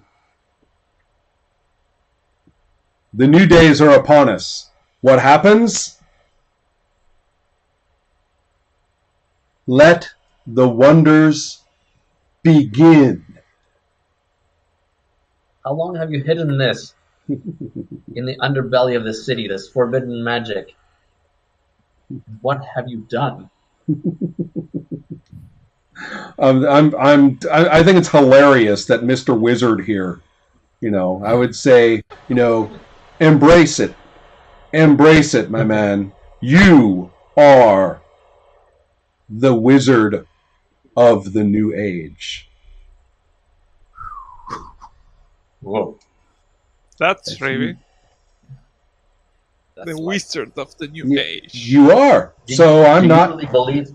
you really believe that 2 dragons can coexist in the same city without destroying each other and taking all of us with them? You're the expert on dragons now? We will find out. The golden-haired man will explain all to you. I just pray there's a solution of burning the whole city to the ground. He says, Zoki will laugh again and say,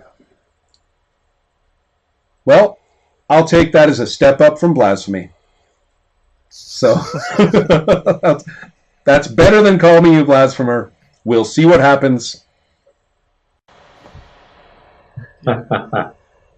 Interesting. Yeah. What's not to like, Cythlia? So okay, that's a good point. I'm going to say that from the front of the repository where Cythlia is astounding the crowds. In fact, there's been a wonderful parade through the city streets of people are singing. Like I say, the hippies are out. Clothes are being thrown everywhere. It's a dawn march of joy for the new, the wonders and the stories and the. People are already talking about, income inequality. In the back, there's a bunch of guys discussing income inequality. In the front, people are singing dragon songs. You got the whole thing going on. And And so as Sithlia is alternately leading or being, who knows? Is the crowd, is it his crowd or is he theirs at this point? Well, you can answer that, but who cares what you think? It's one of the two. And so so that's happening. I mean, there's this wonderful thing that's been going on, and the the stories are traveling faster than you could imagine, and people are not showing up. People are not going to work. Sort of like getting a Godspell, right? All these people just give up their jobs and run off, and so all this is happening, and it's great, And then there's the explosion. The moon magic spills out all over the place. There in front of the moon is the outline of this amazing dragon. Now, Ron, you said he was still part boy, part dragon. How do you picture that? However you want. He's dragon enough to act and operate like a dragon. He's human enough so that we find him sympathetic and recognizable to look upon. I'll just let the artist do that. So whatever that is in your head, just do it. But I'm thinking of something a little more sympathetic looking rather than something weird and uncanny valley looking. I mean, I've kind of got it in my head, but that's such a subjective effect that I don't really want to dictate what that is to anybody else. Okay.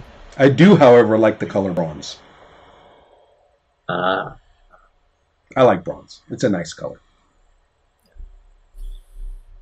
Goes well with the gold. Mm-hmm. So Nicolo is maybe a little darker in hue than Cilia. Yeah, a little darker, a little duller, little rougher in, but I guess dragons are like wine. But yeah, it takes them a while. Who knows? Okay, so what does Sithlia do? I think this is the point for Sithlia to show his truth to everybody. So he transforms himself. 30-foot long golden dragon and flies out to meet this new. This is weird for him. Of course, he looks theatrical.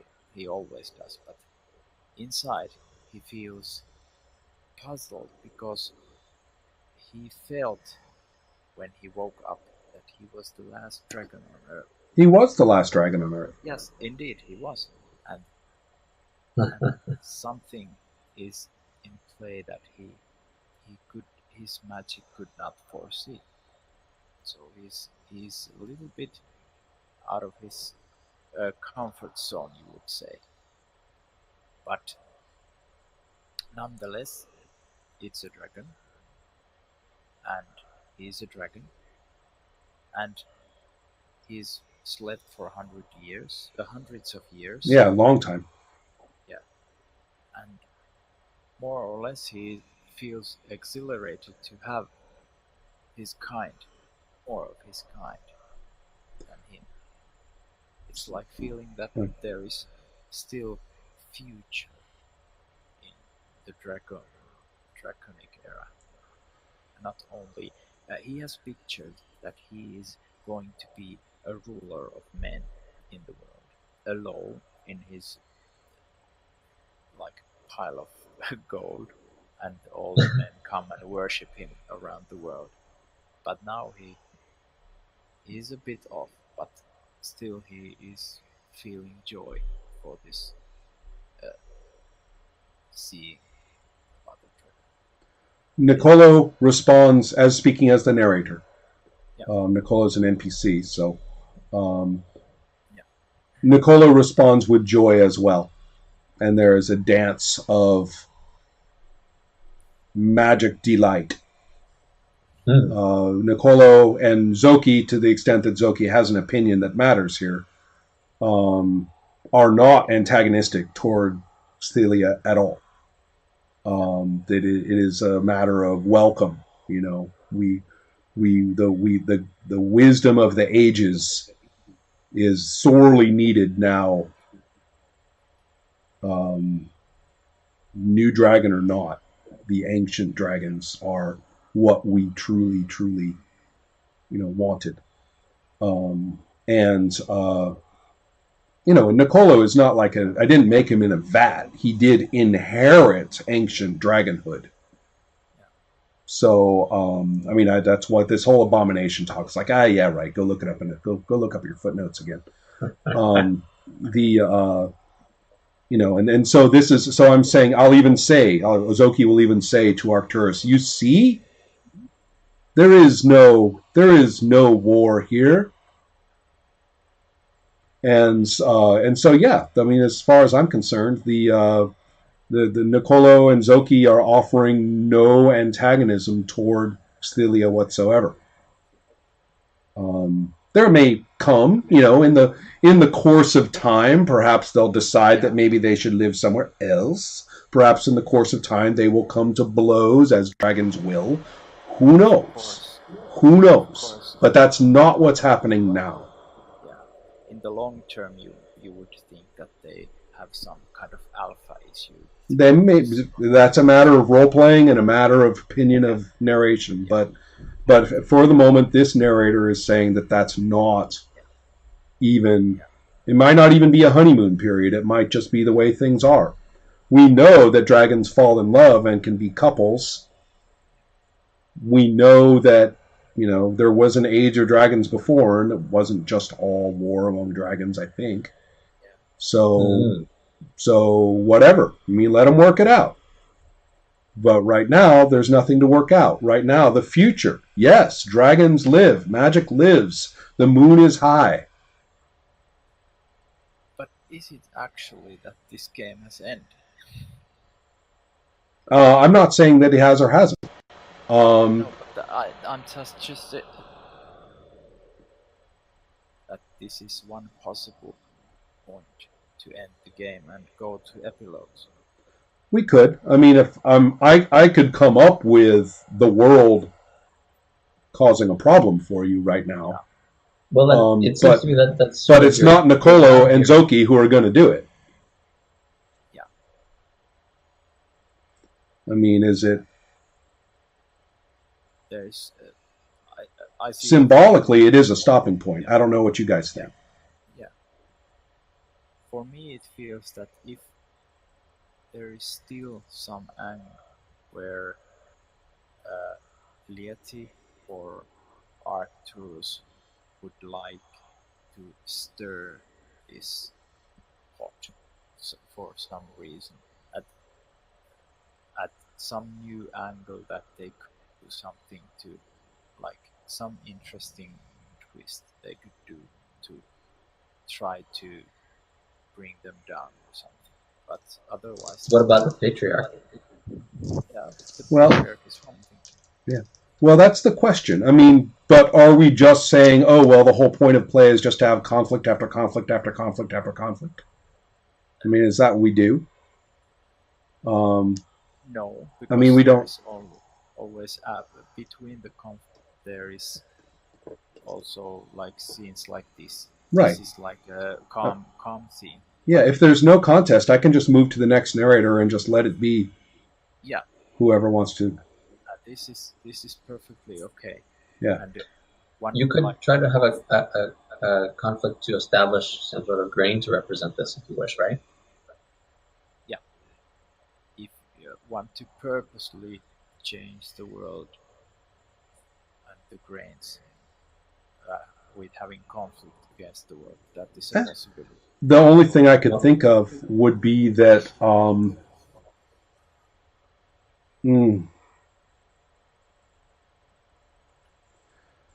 kind of torn. On the one hand, the world could still resist. The city, the new culture could still resist the dragons. But you know what? I'm okay. I'm okay with saying that's the end of the scene. Take it to a new narrator. Let the issue of whether we stop play not be my decision. Yeah.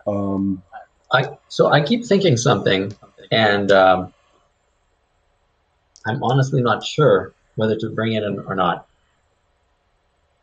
During this whole description of the scene, I'm thinking Arcturus is there in the hands of Nicolo, and he has a really sense that something is terribly wrong here.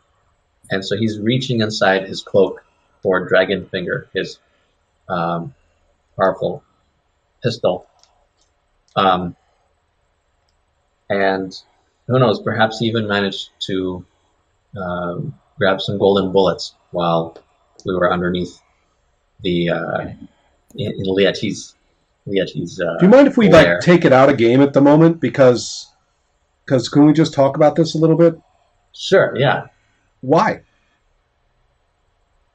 I mean, Arcturus was loving Scylla. He was totally converted into Mr. Magic. He was completely agog, almost as though his lifelong repression of his magical romance was finally broken open, and he's the one who brought Nicolo to him. I mean, I'm just not seeing how Arcturus isn't getting everything he wanted.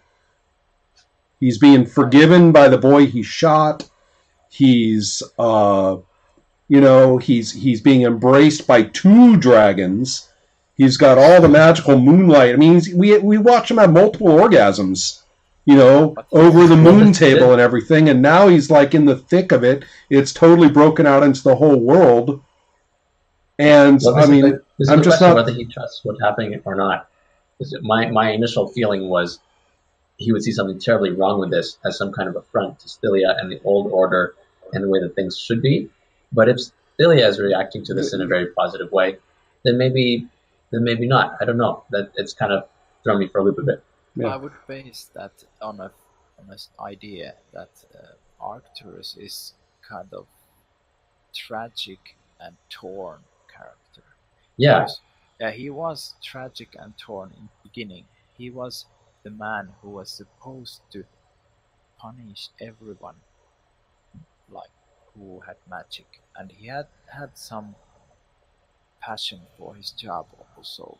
Well, it was based on he was punishing people for having the same desire that he secretly had in himself. Oh, of course. But then the dragon rubbed your nose in the magic. Yeah. And you totally submitted to it. I mean, totally submitted to it But it could have been like he was just charmed with magic. Perhaps. I guess what I'm getting at is that there is a tendency, especially in games like this, for every player to play the part of spoiler.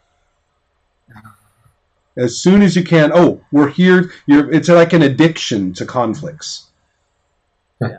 I get to frame a new conflict. Oh, well, in that case, so it's like the perils of Pauline. We do this, then this disaster. We do this, then this disaster. No matter how stupid, deluded, or neurotic a character has to be to make that happen, they will. Yeah. And so you finally, this is exactly where a game like Tales of Entropy goes off the rails. Is when everybody just wants to keep everything problematic. And that is what my idea of suggesting, if we don't feel that there is strong things that need to be settled, then we should go to epilogues, because otherwise we'll just narrate some scenes where we feel out the new world where dragons fly and stuff, but still, if there is no dramatic points coming, then we should go to epilogues, because epilogues can also contain dramatic stuff. That's true.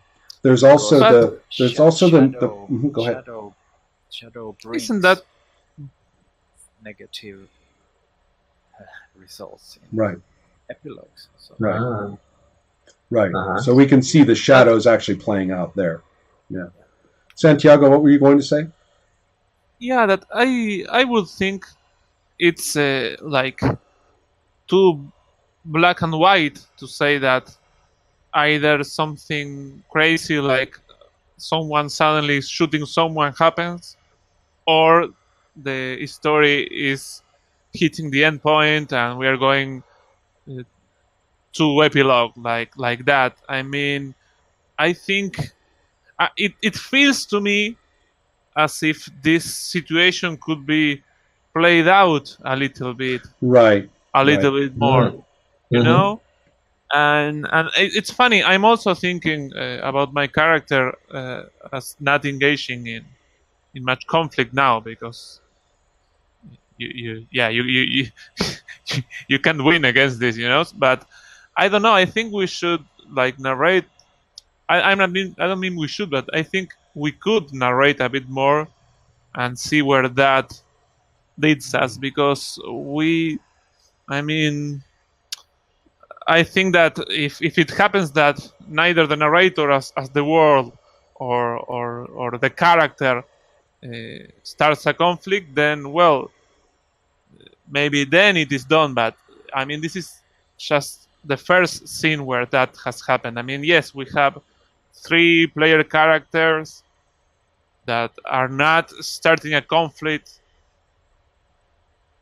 Well, yeah, mine will come as well. Oh, Also, right. You're talking about yes, three presents. Yes, and together. Yes. Yes. I see. Yeah. Yeah. in the scene. Yeah. I mean, we have Yeah. three present that we have a scene with three player characters that doesn't involve a conflict between them. But Yeah. I mean, it's the first one in the whole game. Maybe Right. Right. just that doesn't mean the game is over. I mean, Right. let's see where May- I think we could see Yeah. where it goes a bit more without I buy. it. I buy that. That's why I was saying maybe the thing to do is for me to just close this scene and then let the next narrator, and then we see. It's just the thing I'm trying to worry about was the thing I am worried about. Actually, I'm concretely worried about it. Is the story gamer addiction to just going conflict, you know, and again making the characters as stupid or crazy as they need to be in order for that to happen. And so that's kind of the problem I'm wary of. But I agree that we might as well trust to each other and trust to the structure of the game. And I don't do anything except follow the rules and say, okay, I'm good with closing that scene. 2 points. Next narrator. 2 points. The first one, it's all very natural to have scenes normally in Tales of Entropy, depending on a little bit depending on the group, there might be like 1 in 4 scenes is something like this, or sometimes when the situation is very heated up, there is not so many, like in we've had some. Right. In ours, our characters were very fraught. Yes, Yeah. but it doesn't mean that the game should end if Right. there is a scene Right. without conflict. Right. A scene without conflict is a normal scene in the game rules. Nothing wrong there. So we got a little tied up with whether there would be a conflict and whether we were ending the game. Let's separate those. Yeah. These are Yeah. two separate Exactly. conditions. Mhm. I have to remind though that epilogue is also like a scene for every character. So often, Yeah, I had forgotten entirely about the epilogue thing. yeah, That seems like a smart move. We can do that. Yeah, oftentimes it is. I feel that if there is a situation that one feels that there is a slightly a little bit things to continue, but not very great, then epilogues can totally like handle that, because epilogue is like we roll dice for each character to see whether he has a positive or negative epilogue, and the player of the character then narrates, and it goes in some order. The first one comes up with an idea for his epilogue, then delivers his, and that affects the next epilogue. So that is true for the other ones who make their own epilogues also. So Do you guys? I don't want to push the issue. Let's resolve the first issue that this scene is over. yeah, this Okay. is So then, irrespective of who was the narrator or it being me or anything, irrespective of that, Yeah. now we're de novo discussing whether you want to try the epilogues and see how it goes. I mean, What triggers them mechanically? well, Just the that's what he's decision trying of to the say. format? That's what he's saying, that this is an aesthetic decision, not a mechanical one. this is Oh, we have to decide as players Mhm. when the or the other solution is that no, but Right. I mean, there does come the point where we're forced into epilogue because everybody's folded, but that's the but other that's not. But that's an edge case, really. I mean, Yeah. this is that rarely happens Yeah. because the folding is not like force that immediately comes and takes away your characters. It's Right. slowly forward seeping thing. But we have to decide on that. Before we go to that, we could now both flame and shadow. Oh, flame and shadow for the previous scene. Okay. Yeah. But yeah, we can. But usually, well, I don't say anything. We'll just vote. Is it for all 3 player characters? Yeah, all that were involved. Mhm. We have to mark them here. So Okay. it was Stilia. Well, then therefore, as I guess as narrator, I would call for the vote for Celia first as the primary. Yeah. Okay. So it would be. Flame. So this is for flame for Celia, right? Okay. So Mhm. ready? 1, 2, 3. So that's 1. 1 point. Okay. And so then. Are you marking these, Pizarro? I can mark it now. Okay. And so then for shadow for Celia, right? So that becomes 1, 2, 3.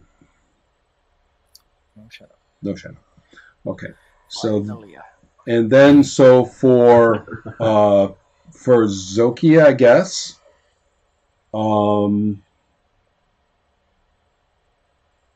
Yeah. For Zoki, sure. Flame. 1, 2, 3. 0. Okay. And for Zoki, shadow. 1, 2, 3. 0. Okay. Man, Paul, you are just on me today. You're voting. I mean, I don't know what it is. Actually, I'm kind of curious, but because I'm not following the logic at all, and usually I can. So, I mean, your votes are your own. I'm not criticizing. It's just there's a clear crisscross of perceptions. I think Zoki is kind of he's done all these kind of dark things to achieve what he wants. I feel like there's more in store for him. Okay, so then last finally for Arcturus. So flame. 1, 2, 3. 1. And then shadow. 1, 2, 3. 1. 1. Right. Mm-hmm. Because you kind of presaged, your doubts and stuff. I think there's still some darkness in there. Yeah. I don't think he's just purely sitting around being content. No hippie march for him yet.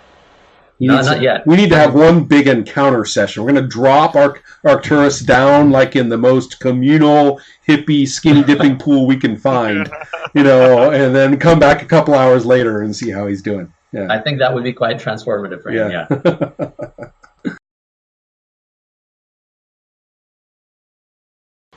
Okay, for the epilogues. Yeah. The first thing for the epilogues is that we gather 2 piles of dice for each character, and one pile is the level of your shadow. You can already pick that. So the level of your character's shadow is the first pile. Let's see what is mine.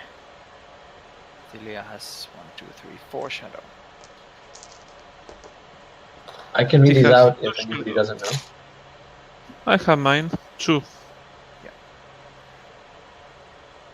Loki has 5 shadow. Chris has also 5 shadow.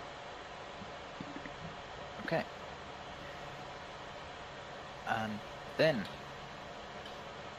you can have 1 dice for the other for yourself, because you were a major character in the story. So even if somebody has no shadow, they still get 1 die. No, Oh. the other pool. Oh, the other pool. Okay, so baseline of 1. Yeah. And then All right. Is this pool called anything? what? Yeah. Are there any terms for this? Like this is the such and such pool, or? It's like dark and light. Well, Okay. for example, I just made my dark pool with these dice. Yeah. The dark pool is made with your shadow. Can you show those again, Ron? Oh, perfect. Awesome. Perfect. Draconic almost. And for your light pool, that the first question you can ask is for yourself. If you like that your character should have a happy ending, then you get 2 dice for that. And this is one we all dictate for our own characters. I like that. Finally, you get your own opinion. Yeah. Yeah. Is it 0 or 2 or 0, 1 or 2? 0 or 2. Oh, Okay. okay. I think it's 0 for Arcturus. So you're either going to get 1 die or 3 dice in this pool so far. Yeah. Okay. Yeah. And the next one is we go for each character, that if the others would hope that happy ending for him, not, and that is also 0, 2. And now we I'm sorry, can you repeat that? we go for each character. We start, example, for Zoki, and so that means Paul, me, and Santiago vote for Zoki if we wish to have a happy ending for Zoki. Then You don't just assign the dice individually, you actually vote. Okay. Yeah, we vote, and then you get 0. You Yeah, get like 0. this, so like this. It's like the Flame and Shadow vote? No, Yeah, it's but- 0, 1, or 2? Yeah, Okay. No, it's only like thumbs up and thumbs down. Right. Right. So you have to choose one? What? You have to choose plus or minus 1? It's not plus or... Okay. Just yes or no. Okay. Yes or no? He'll do the points in a minute. Yeah. There's no abstaining though, it's Right. up or down. Okay. And so we vote for Zoki if we wish to have happy or not. 1, 3. Oh, okay. No dice for Zoki. Okay. And then, so I guess we'll do the same for... Yeah. We'll do the same for Lieti. Yeah. Okay. Yeah. Lieti. 1, 2, 3. Terry, we cannot see your thumb. Up, Okay. thumb, Up. Okay. thumb, up, All right. thumb. All right. Man, this Uh-huh. camera is shit. Yeah. And so then... Okay, Two so dice. you get 2 dice. And then Arcturus. 1, 2, 3. Oh, so that's 2 dice. Mm-hmm. Yeah, Okay. 2 dice for Arcturus. Then for So it started at there was 1 die by default, so that was 3 dice. yeah. Okay. And then the last for last for Stylia. So yeah. Still. Oh, interesting. One, two, two, three. three. Okay, I get two. Yay. Thanks a I'm lot, a guys. happy dragon. And then the final, the final phase of this is you get you get 2 dice if your character achieved his goals in the scenario or redeemed himself. That seems a little. I don't understand that. There's two Yeah. completely different variables there. Yeah. That means that you get 0 if you both failed and did not redeem yourself. But if you either got your goals as your character redeemed yourself. And that's player's decision? Yeah. Okay. Player's decision. Okay. But is this also 0 too? You. Yeah, 0 2. Always 0 Right. 2. Okay. Yes. So if it's one or the other, you can just choose. No. Yeah. If it's one or the other, then you get 2 dice. Yeah. If you There's no middle ground. Or yeah. I redeemed. I got my goals more or less. And this is just our decision. Yeah. Yeah. Okay. A player decision. Now you have a pile of dark and light dice, I do. and then Yes. we roll, and then we see which side wins. Hold on. Do we score them in the ordinary fashion, or do we just Yes, count them up? the ordinary fashion, Okay. like in the game.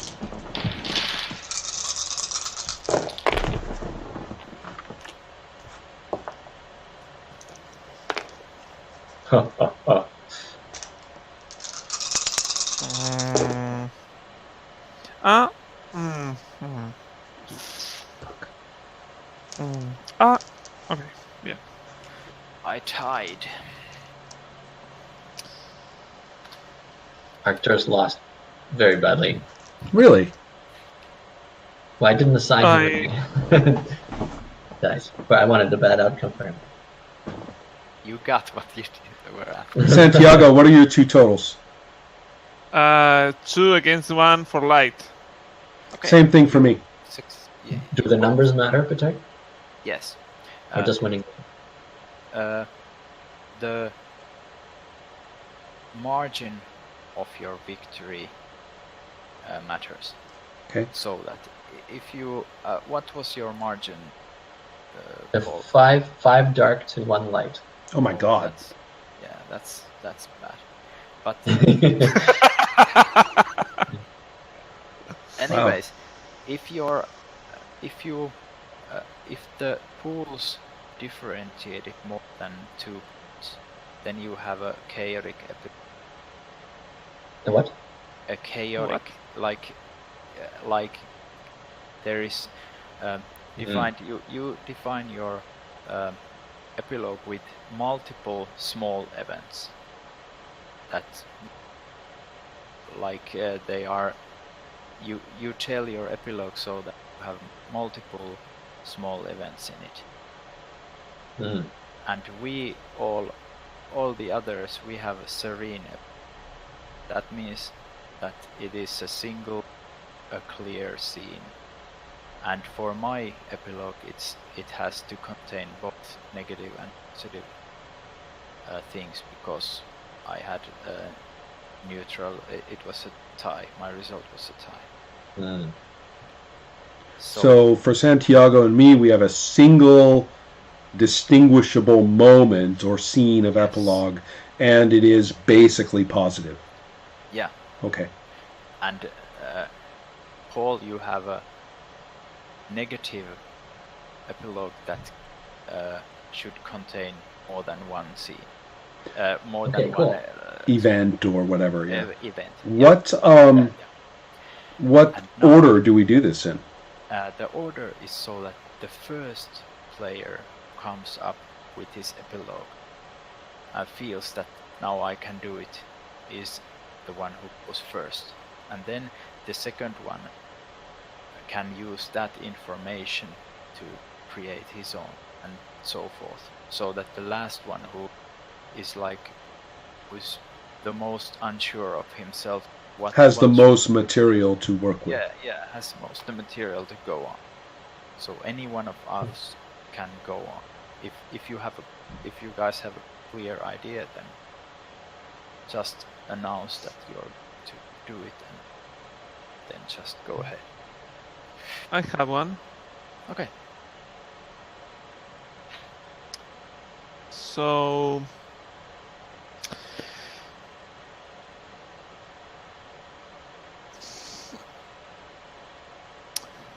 it's been a few years after the calendar is actually year 2 of the new age, year 2 of the moon age, and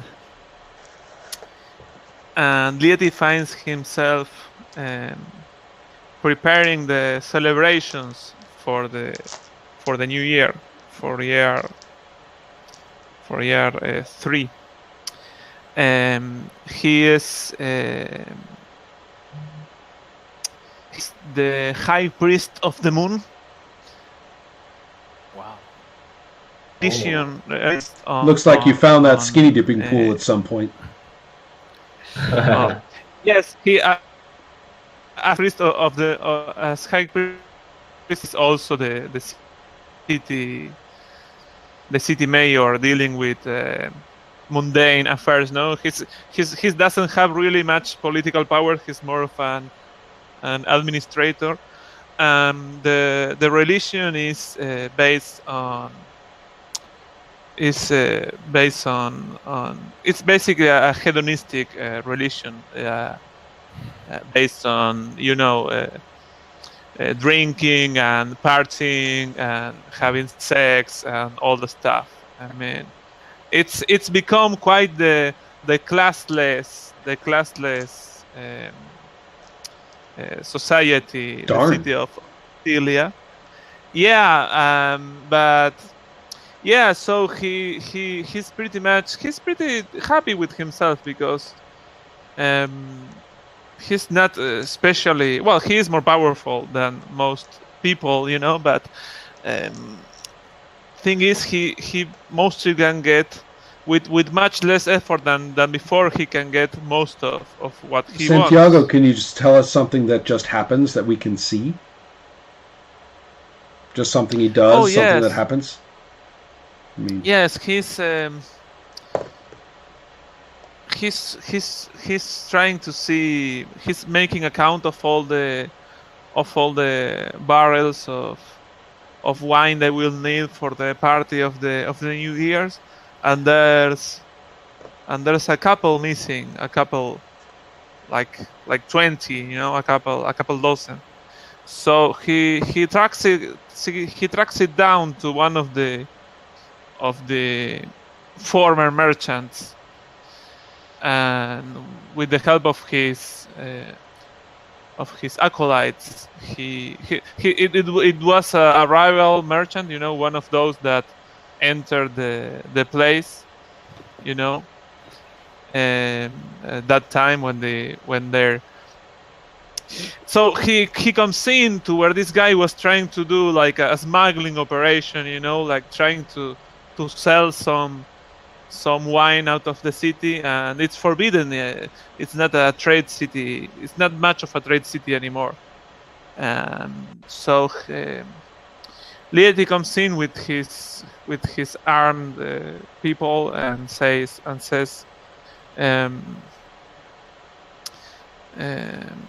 So he catches the guy in the act and says, Ricardo, don't you remember what happened to the head of your uprising merchants? And he's talking about the guy that got killed by Skurlato on that scene, the guy that was their leader. And so they take the guys, arrest them, and in a public display in the streets, they flay them is the word, like with Whip them or? No, he's talking about torturing and skinning them to death. But Skinning. why? yes, well, Why? not Why? but I'm not buying it, Santiago. Why are you having this horrible scene of torture and degradation in your happy ending for your character? I mean, I don't get it. It seems perverse. oh no, I meant, well, maybe flaying is too much, but like public, with the Yeah, I whip. think it just means whipping. Yeah. Okay. Oh, is that all? Okay. Yes, so basically it's a good place for, I don't know, I'm having it because Lieti is powerful and happy and at a good place socially, and he enforces It's your story. the new rules. So he's having other merchants flogged? Yes, Probably? evidently. Yes. Well, yeah, but it's not only the merchants that that kept on trying to be merchants. There's no place for merchants now. It's the Moon Age. We don't have merchants. We have priests of the moon. It's time to party. So yeah, if you don't want to party, that's what you get. You get whipped on the street. I mean, that's what you get from stealing the wine that we were going to use in the party and trying to sell it. It's your story. Okay. Okay.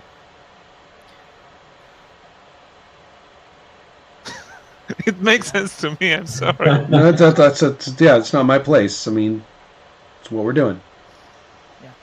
Yeah. Okay. You got any ideas? Only that the new age is sort of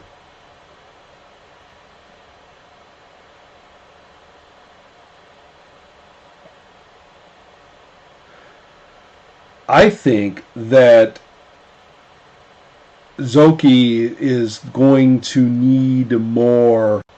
He had fantasies of great power and destruction and glory and knighthood, knightly battles and stuff like that. But so I'm kind of torn between. Okay, I get it. It's going to turn out well here. But he is too. Maybe it was necessary for him to be the way he was for this to come about, maybe. But it's not the place for him anymore. He's going to go wandering. He's going to spread the magic. He's going to take it somewhere else. He's going to go somewhere else. And so we'll see him leave very humbly, not in a great big glorious train or anything like that. It's just going to be him on a horse, a few followers, and a wagon. And the wagon is covered because inside it, of course, is his ancestor. What's left of him. Weak, feeble, but still, very real. And they're going to travel off. They'll probably get loaded onto a ship, and the ship will sail away. And so he's he's dreaming of the glories of magic that can be awakened elsewhere with whatever may come. Here we ended up with Hippie City.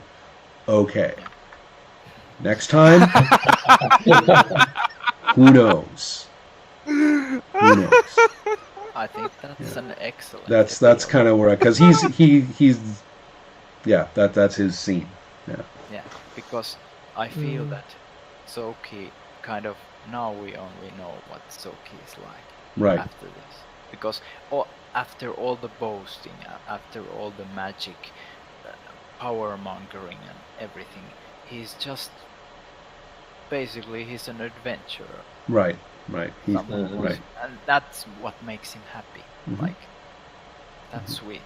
Mhm. Big. Mhm. Yeah, well, my take is that he wanted people to rule over, So Right. Well, that was a big part of it, but I think I think that side of him may have gotten hit by the yeah, immensity of the dragons. yeah, of course, But also, yeah, but really, I mean, he's there's different feelings here. He's himself a semi-magical force for violence, cruelty, danger, disruption. You know, and his ancestral heritage is one of psychic vampirism and secret power and things like that. All right, we're going to take this particular show. We're going to go take it somewhere. yeah. We're going to go take this somewhere and see what comes of it. Okay. So Yeah. Sweet. Nice. Okay. All right. I may. Um, Oh, go ahead.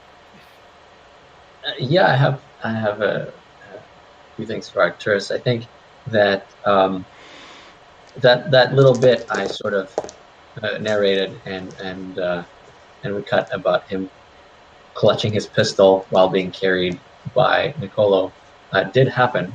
He just didn't decide to do anything with it, and in the months or years that followed, he watched Stylia and Nicolo, and to some extent Soki,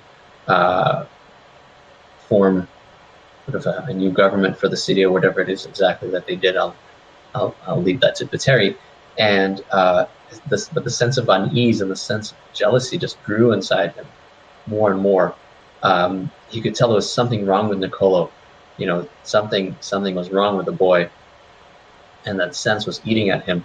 And he once saw himself as the one human servant of Stylia, the one who was going to bring magic to the masses and control everything.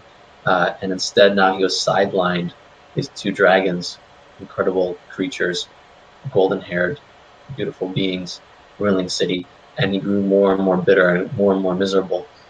And one day, he snuck up behind Stylia and pulled out his pistol where he still had the golden bullet that Lieti had made, and prepared to fire.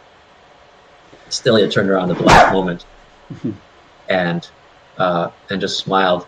And when Arcturus pulled the trigger, the bullet simply bounced off the dragon's scales. And horrified, Arcturus threw down the pistol and scrambled along the floor and fled the palace. But Stylia and Nicolo told the guards to let him go. And since then, he fled into the darkest part of the city he could find and ended up in an old basement somewhere. Unbeknownst to him was the lair of the Mind Flayer of the Scrillato family. And there he has been sitting, collecting the dragon coins in a small pile, slowly pulling out his hair, losing his mind, hearing voices, and planning in his mind the return of the Inquisition, and how one day the magic could once more be destroyed, ruined, contained, and the people could return to the good old times. Yeah. You found out that after all, in the beginning of this all, you were right, doing the right thing, punishing everybody that was using magic. Now you've gone back to that one. Sweet. And he spends every day waiting for the what would they call, the Stylian guard to come through the door and to take him to prison. But of course they never did. Yeah. Because the dragons aren't paying attention to him anymore. Yeah. And that would have been, at least that would be attention. Yeah. Exactly. And because he's like less than a nuisance to them. Well, Really like a I grain of sand. so And so he takes the place of the patriarch well, sort of, yeah. Yeah. in a way. Okay. Well, yeah. Stylia is the leader of the moon cult city of hippies, as you put it. And he's leading it with his second in command, that is the boy Niccolo in his draconic form, anyway. And they managed to settle their alpha state, so to speak, so that the city will not burn, and they do not. They felt it's important enough to bring out the old magic rather than to fight with one another. And at first, Stylia is content, but we see him getting ready for the festivities that Lieti was gathering the wine. And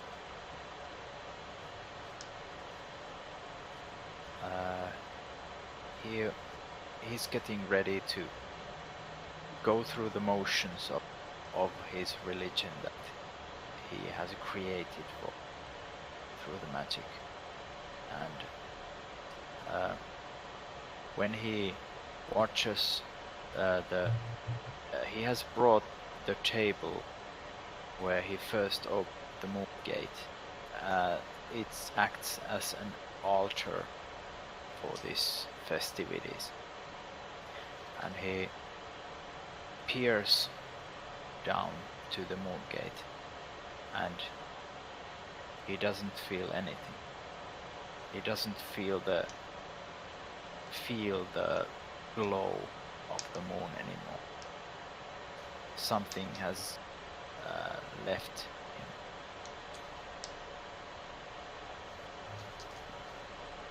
And that's where the scene ends. Nice. Interesting.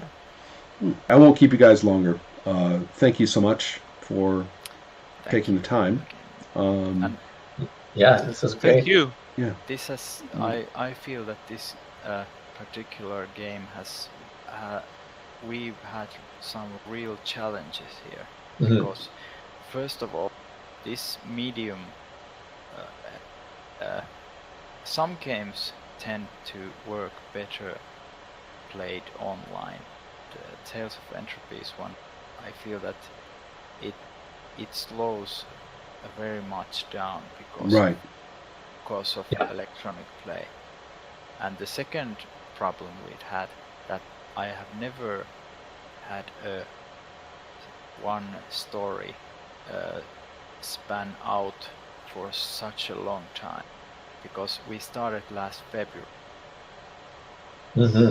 And it is like we've had some difficult ones when we played. One had 5 sessions in it, and it felt really difficult because we set the bar very high in the beginning.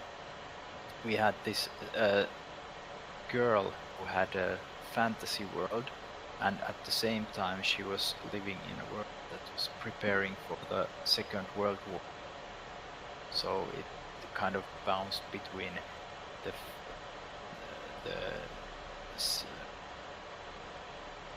world of the story and world real, and each character had a representation in. So it was Right. So you effectively have double the number of characters, at least as far as situations are concerned. Yeah, and we kind of we built so difficult set that we had to go through a long time, but still it had 5 sessions, and we played it in about 2 months. So it was very concentrated in comparison. It's much easier, because this, when we have like many months after sessions, there is some friction of, getting things moving again. And concerning this, I still feel that we came up with quite a nice little story here. One point of difficulty also that I find, especially with this game, is the game actually does not tell you how deep to go in every possible second, for example, conflict resolution, because you can like dig a hole for yourself, Right. spend an entire evening of speculating about some trait or grain that would it apply or would it apply. And I feel that there is some benefit of like shortly reviewing the stuff, like shortly reviewing that this is okay, but it is possible to go so that the play actually slows down. Sure. which that We experience that does here and there. not- Yeah. Mhm. That's a real difficulty, because and it's difficult to put out in definite words or definite rules how to go, because we can't just say that you don't have to say anything, just say that these apply. Then you lose a bit, because sometimes these small bits that you get out of explanations why this trait applies gives a really good information. Right. And Sometimes it's very productive. Yeah. but it's really difficult to set the line where how far to go. Right.